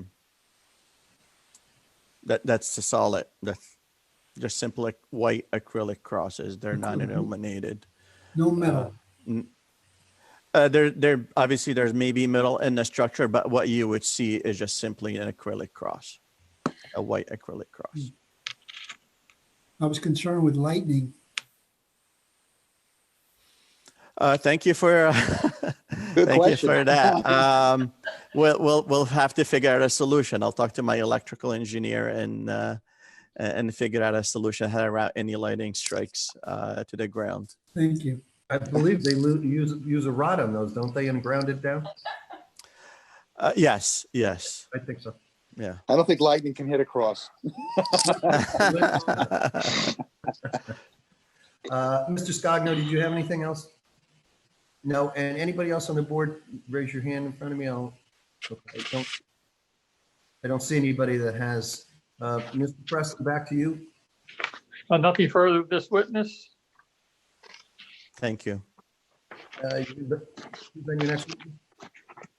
Call Frank Miskovich, please, our traffic engineer.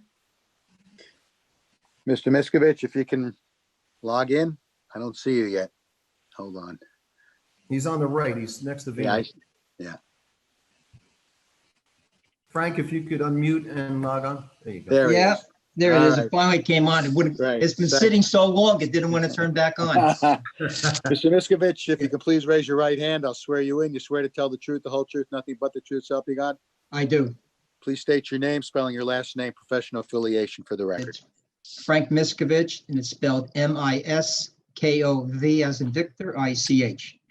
I'm a licensed professional engineer in the state of New Jersey, specializing in traffic engineering. Mr. Miskovich is recognized by me. Some of the board members may not recognize him because he hasn't shaved that beard yet, but we will accept his incognito. Go ahead, sir. Okay, we did submit a traffic and parking report. It was dated May 1st, 2020. And in that report, we conducted traffic counts. We did some parking surveys. We discussed the operation of the church with the church members and leaders.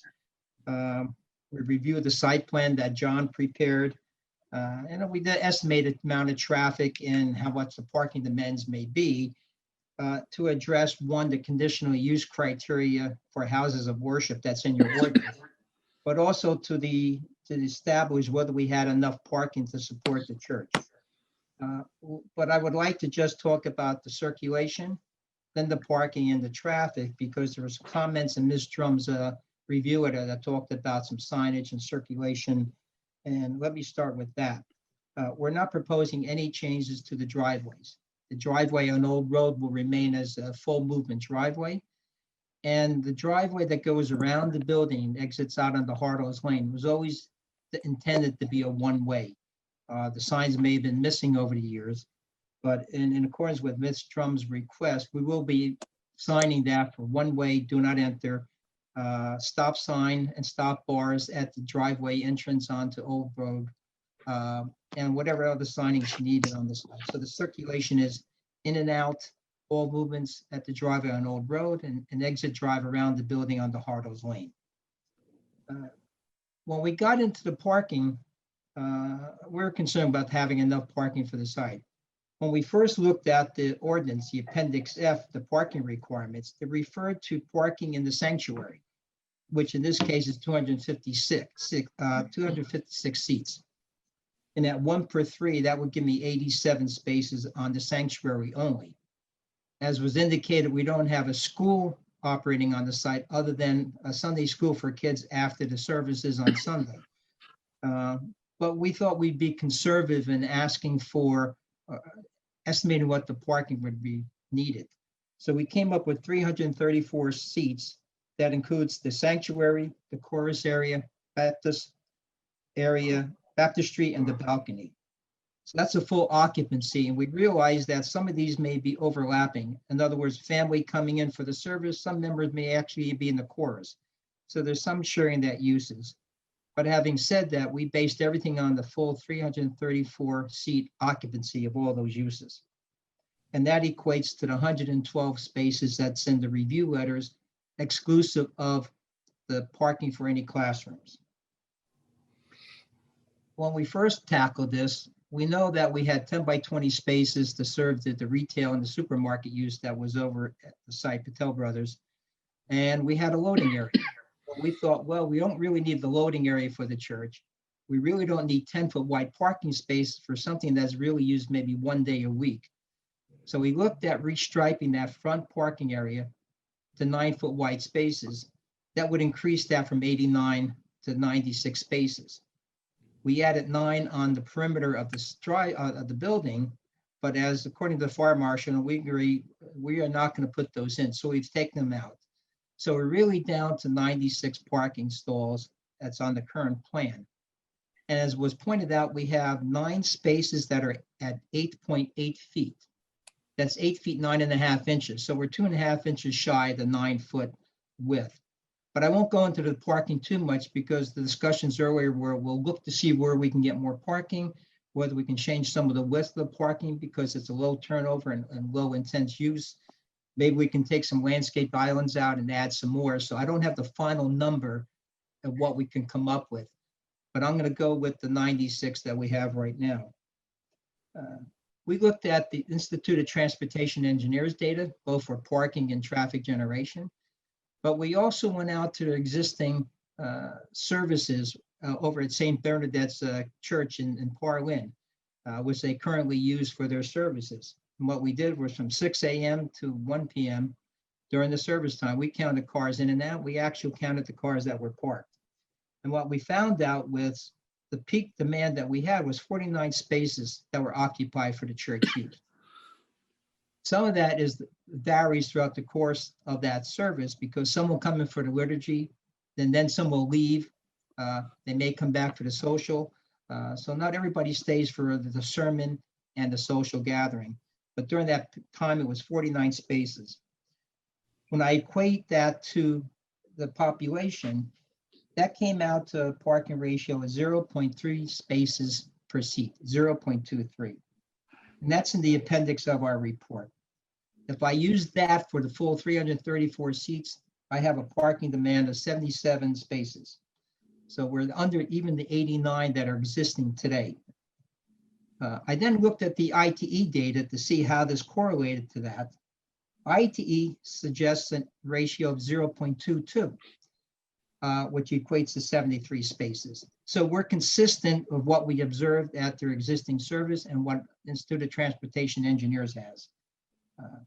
So looking at all that data and projecting out, we think our peak parking demand for normal services would be about 73 to 77 spaces, and we have 89 as it currently exists. So we have a little bit more, and we're obviously going to try to get more on the site where we can.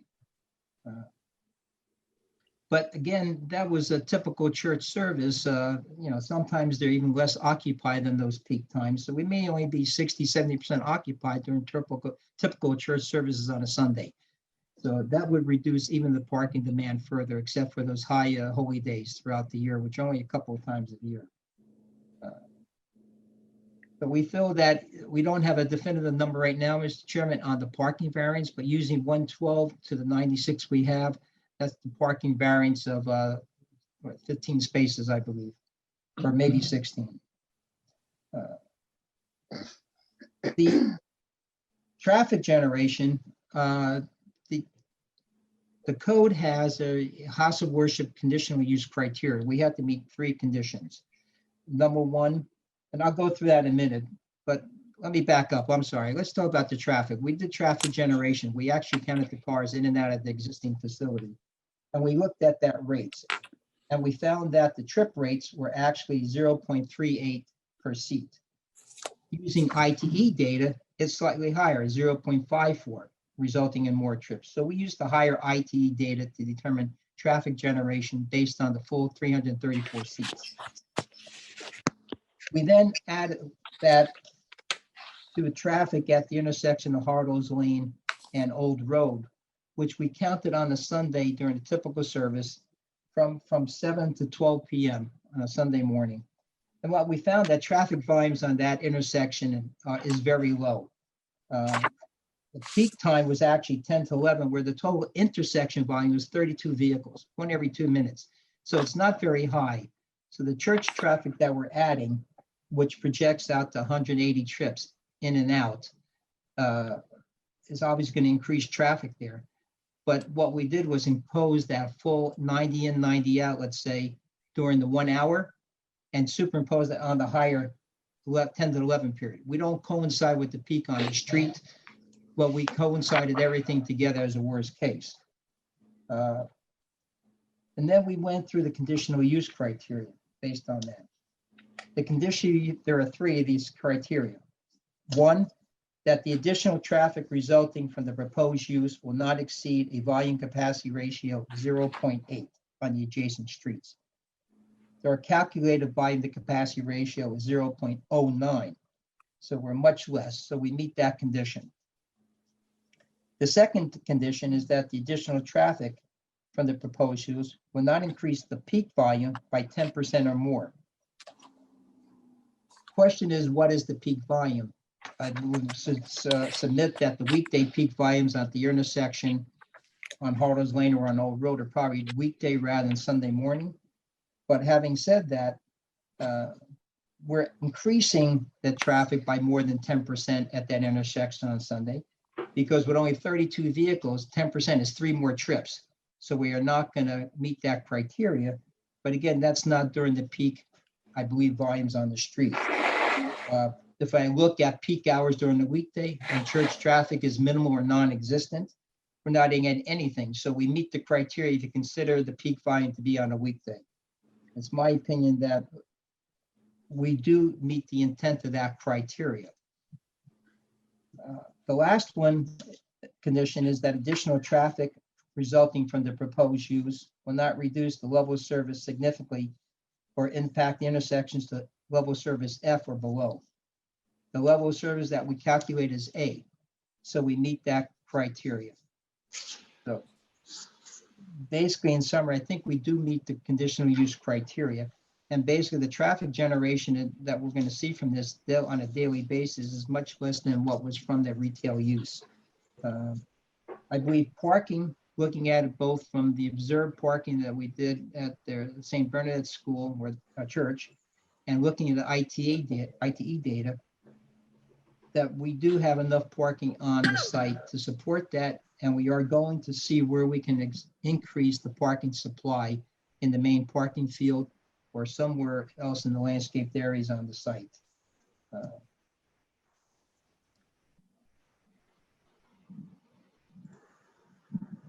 That is basically it. And there may be some comments, some things that I missed in Ms. Drum's review letter that I can respond to if we want to go through those one by one, or Ms. Drum can ask me the questions of the board.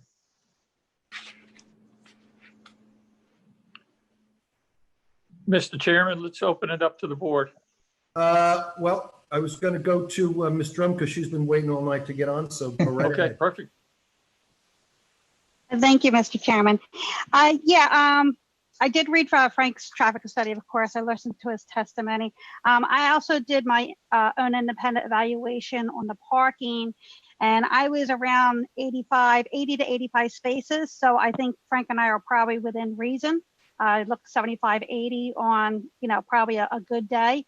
There's still going to be some space left over for the whole, the high holy days. In regards to the traffic impact, Frank did go over the 3 layers that has to be met for this conditional, for the use variance. And I do agree with Frank that, 10% of trips is 3. So I think any use will probably generate more than 3 trips here. But I think the one thing Frank did not say, but I think is important, is that you look at this use compared to the previous use, which was really a retail center. And, the retail center would have had a lot more traffic for 7 days a week compared to the church, which is going to be sporadic through the week and really just concentrated on a Sunday. So I think that's a good consideration the board should consider when they're looking at a traffic intensity for the use variance. Frank, in regards to the site plan comments, I think they were very minimal. I think the only thing I was asking is to add a site triangle easement to the both access points, which is really more traffic related. That's not a problem. They will be there. Yes. Yeah. And then that's fine about the one way behind the building. I appreciate that. That was a little, I didn't really know which way it was going to go. So that's fine. I appreciate that. And Mr. Chairman, that's all I have unless the board members have any questions. Thank you, Ms. Drum. I'm going to go to Ms. Shapiro next. Mr. Chairman, I believe that before Mr. Walker had suggested that there be no parking as a condition on Hartle and an old road, Cheesecreek Road. I would ask that the applicant engineer add on signage to be posted on both roadways to be included in the plan set as part of the application should the board look favorably on it. But I do not have any further comments from Mr. Miskovich. Okay, Mr. Miskovich, you've taken that note, I guess? Yes, I am. Okay. Mr. Chair, I would point out that at some point to enforce that, it will have to be an ordinance adopted by town council. Correct. Okay. And you would propose, you would probably move that to the council, right? I'm not sure what the procedure would be. We definitely provide the signs. Right, right. And it would have to be forwarded to the council for action, yes. Mr. Miskovich, I would actually put that on council. And I actually did look at our ordinance to see if it was listed there already, because it is so tight on those roadways. I was surprised not to see it. So it would be added should the board look favorably on this application. I would actually be well in advance of Mr. Miskovich's signs. Mr. Watt? I have no comments. Okay, Fire Marshal Garrity? I'm good, thank you. All right. And I don't think I missed anybody. I'll go to Mr. Sachs before I go to the board. Do you have anything? No, I'm good, Jim. Okay, I'll go to the board members. We'll start with Mr. Scogno. Yes, I do have a question. House of Worship, are they exempt from handicap spots? You haven't mentioned handicap parking. But there are handicap spaces there now. From So we're 75 not- to 80, how many are handicapped? The plan shows 4. I didn't check that to see how that complies with parking, but when Patel Cash and Carry is there for the retail uses, the same parking spaces were there 89, and that had the 4 handicap spaces. We're not proposing to change that size or the location of those. So the only changes were the remaining parking spaces that are 10 feet wide, suggesting they'd be narrower. I don't know if that answers your question. Yes, it does. Thank you very much. That's Deanna Drum. I do want to comment on that. If my recollection is correct, I think 4 handicap spaces is sufficient up to 100 parking spaces. So if we're at 96 now and we're looking to add spaces, there could be a potential we may have to add one ADA space. But that's something we can work with if the board's favorable, through the conformance plans.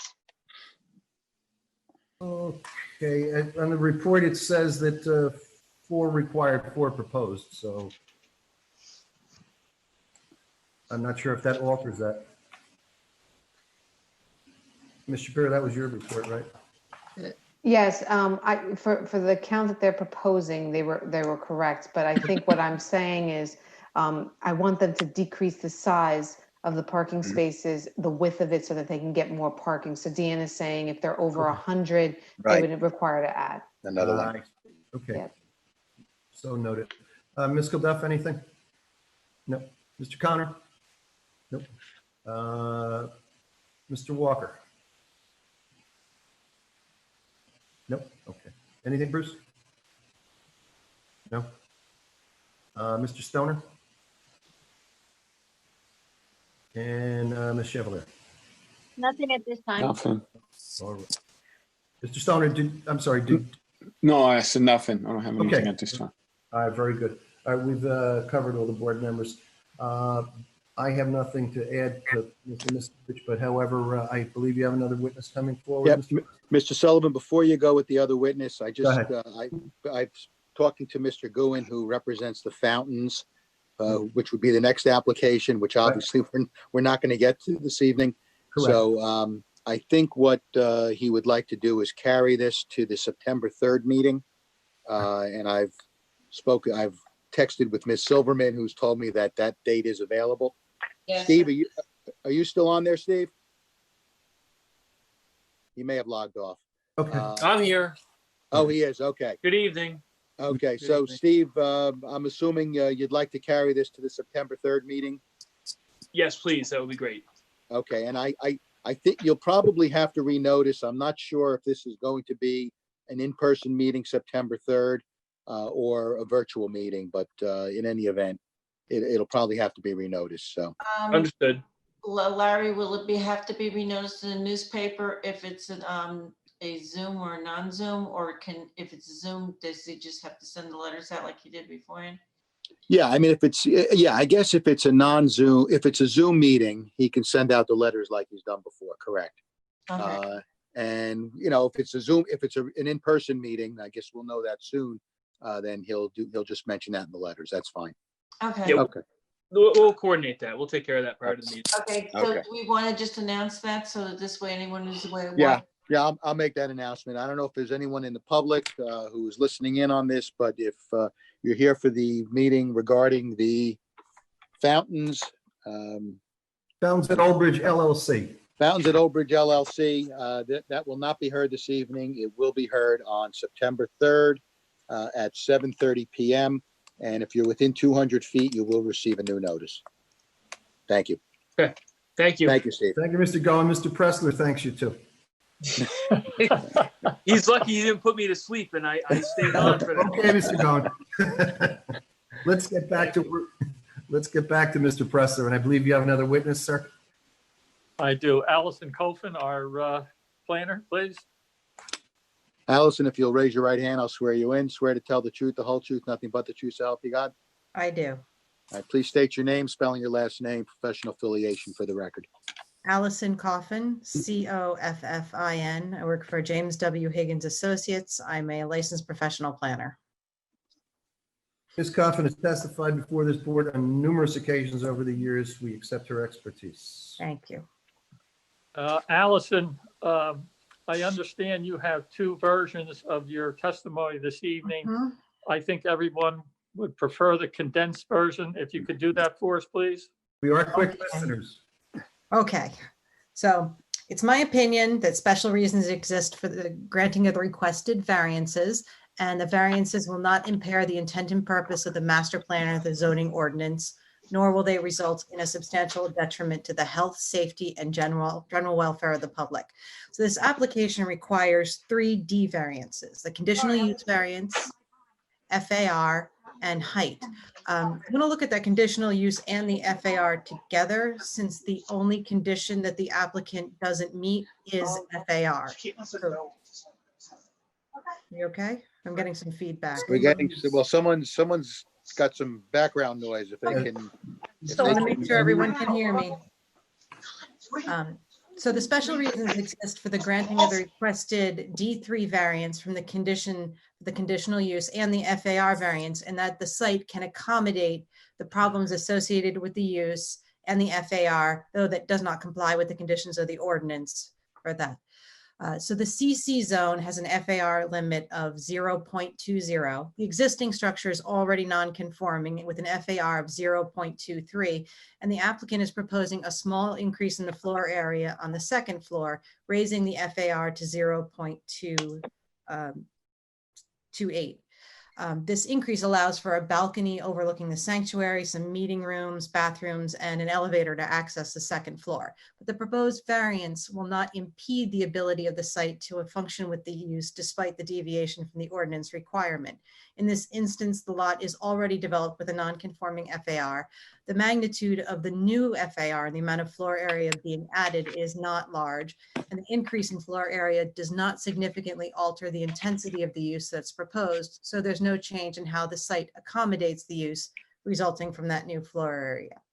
Now, the principal use on the site that's being requested is a house of worship, and this is identified as an inherently beneficial use within the MLUL. With regard to granting use variances for inherently beneficial use, the Supreme Court has outlaid a 4-prong test in the Sika case, and I just want to go through that briefly since we are looking at an inherently beneficial use that requires D variances. The first prong is to identify the magnitude of the public interest at stake. In this instance, the magnitude of the public interest can be linked directly to the size of the congregation that is going to be given a permanent home. However, the applicant also serves the public beyond the immediate members of the congregation, which is why a house of worship is considered inherently beneficial in the first place. The second prong is to identify any detrimental effects. House of worship is conditionally permitted use in this zone, and the site can accommodate the use despite the requested FAR. So it's my opinion that there's no detriment that results from the nature of the D variance relief being requested. The third prong is mitigation. In this case, there's no detrimental effects which need to be mitigated. The only possible one that I could think of is related to the parking, but the applicant has already agreed to work with the board's professionals to try to increase the parking supply, which brings us to the fourth prong, which is to balance the public interest against the public detriment to determine if the detriment, even after the imposition of conditions to mitigate any harm, which in this case is working to increase the parking supply, would still significantly outweigh the benefit. In this case, there's no detriment that would result from the variance relief. The additional parking would mitigate any possible impact from the increased FAR, so the detriment does not significantly outweigh the benefits. The other D variance we're looking at is for height.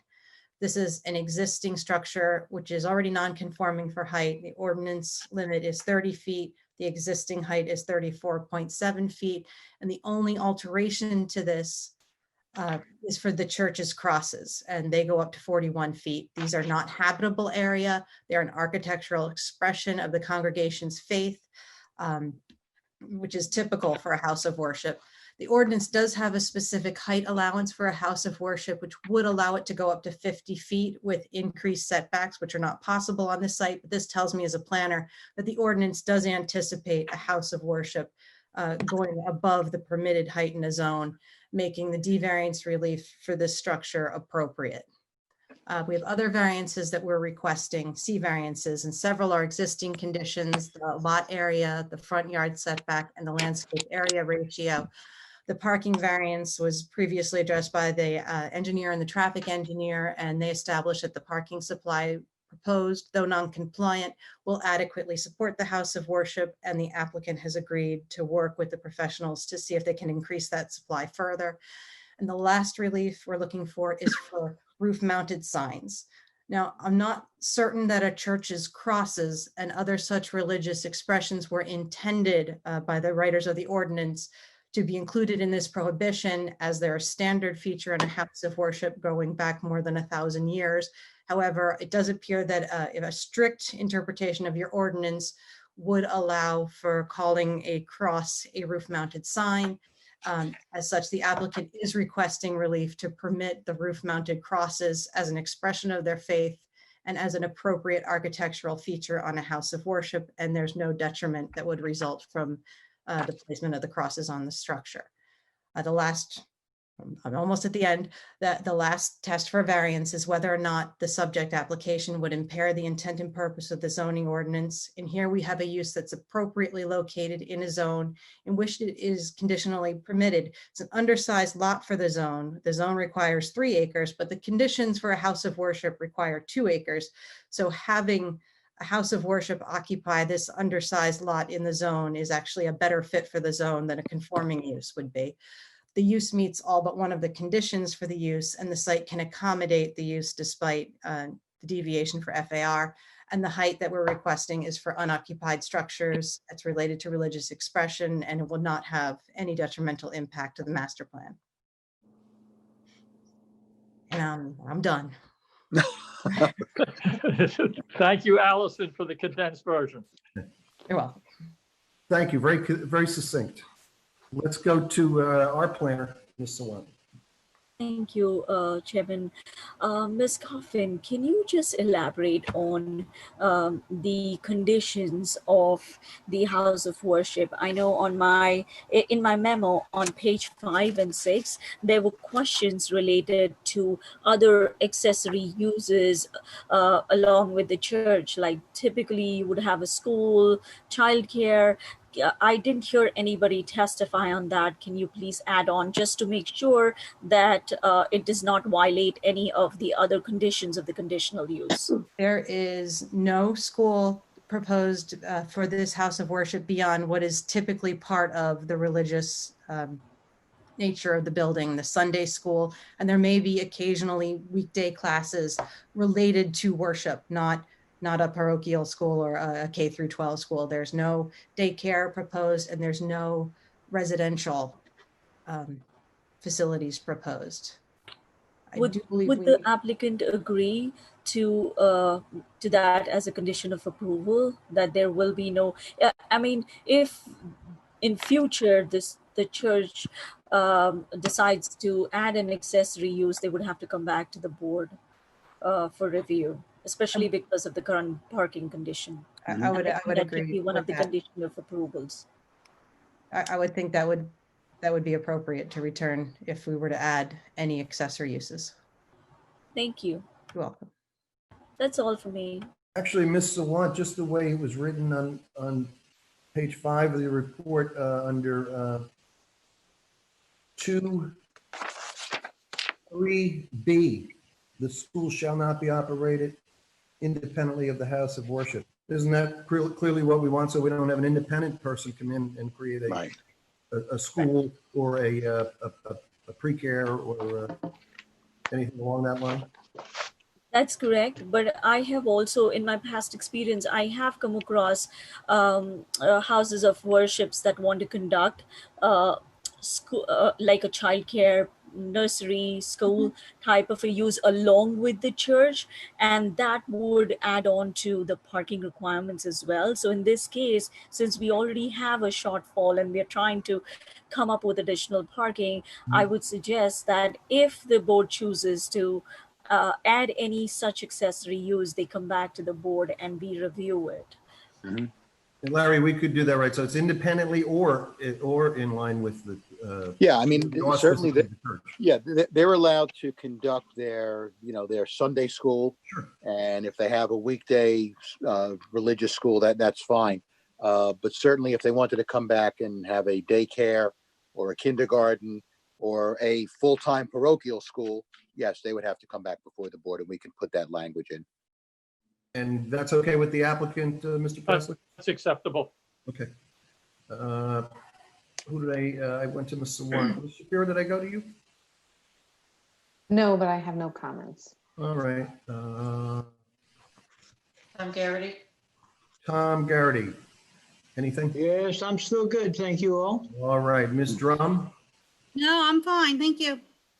Okay, I think I got everybody. Let me go to the board members. Mr. Sachs, before I go to the board members, anything you want to? Nothing for me. Okay. Starting on the left again, Mr. Scogno. One question, is there any arrangements for anyone living in there? I believe he said no parsonage, right? No, there's no That's parsonage. correct. Overnight? things None at like all. that? No, No. no. Okay, thank you. Anything else, Mr. Scogno? No. Ms. Gilduff?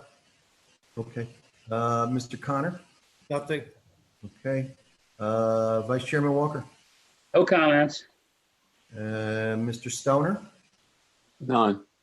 And Ms. Chevalier? No comments. Okay. And you don't have any further witnesses, Mr. Presser? No, Mr. Chairman, thank you.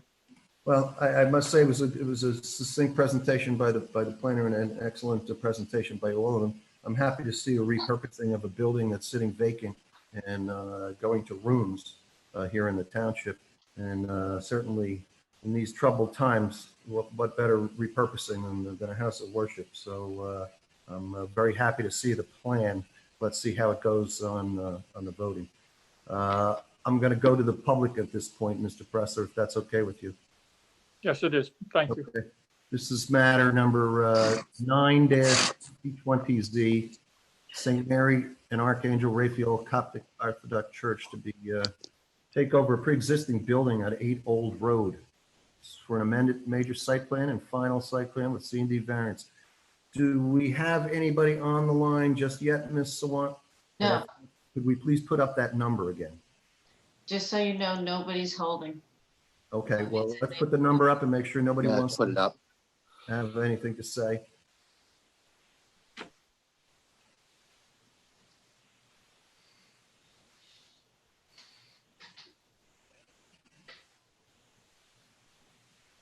There we go. If you see that phone number and you want to have anything to say to the board this evening, please call in now before we close the public portion for the evening. We'll give you about a minute or a minute and 30 seconds to do so, please. No hands are raised. Okay, let's just give it a minute, please.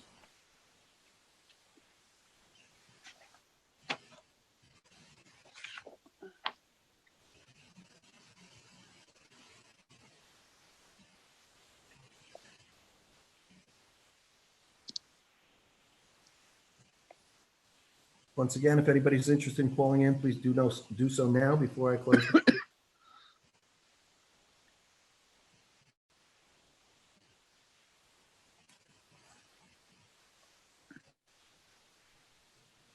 No hands are raised. Okay, Mr. Sachs, you feel we've had sufficient time?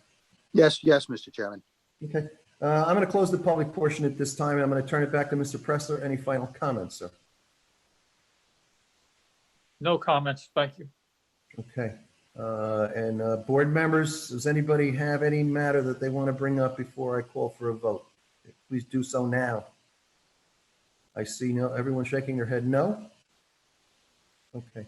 Mr. Sachs, if you would instruct the board, I believe we have Sure. 3 variances, correct? That's correct, Mr. Chairman. We have, it'll be a D3 for the conditional use, a D4 for the floor area ratio, D6 for the height involving the crosses, some bulk variances, design waivers, and I think also an amended preliminary and final, since I think there's a couple small site changes, but those would be the votes. So I guess the first one would be for a D3. D3 use variance for the conditional use, correct? Yes. Okay. Was someone on the board inclined to move this? Motion Walker to approve. Second, Chevalier. Okay, Mr. Walker, Mr. Chevalier move the D3. Roll call, please. Ms. Chevalier? Yes. Mr. Walker? Sorry, Yes. Mr. Connor? Yes. Ms. Kilduff? Yes. Mr. Scogno? Yes. Mr. Walker? Yes. Mr. Stoner? Yes. Chairman Sullivan? Yes. D floor area ratio. So we want to move it. I'll move it. Connor? Second, Is there a Kilduff. Kilduff, seconds. Roll call, please. Ms. Chevalier? Yes. Mr. Connor? Yes. Ms. Kilduff? Yes. Mr. Scogno? Yes. Mr. Walker? Yes. Mr. Stoner? Yes. Chairman Sullivan? Yes. D6 height variance. This is actually pre-existing non-conforming, correct? Not really. Well, no, I don't think so. It's still a height variance because of the height of the crosses, Mr. Sullivan. Yeah. Okay. Yeah.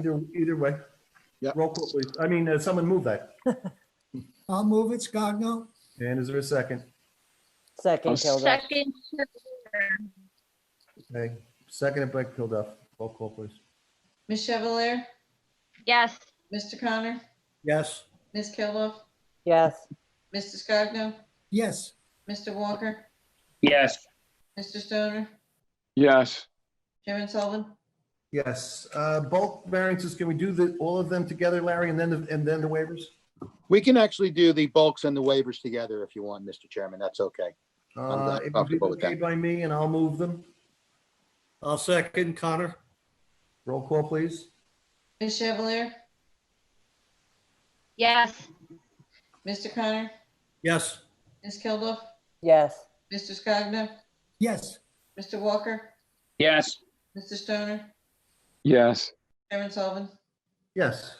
Now we have amended major site plan. Yeah, amended preliminary and final. We can do it as one vote.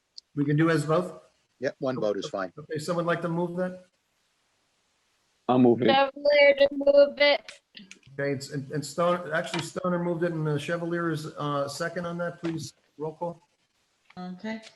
Ms. Chevalier? Yes. Mr. Connor? Yes. Ms. Kilduff? Yes. Mr. Scogno? Yes. Mr. Walker? Yes. Mr. Stoner? Yes. Chairman Sullivan?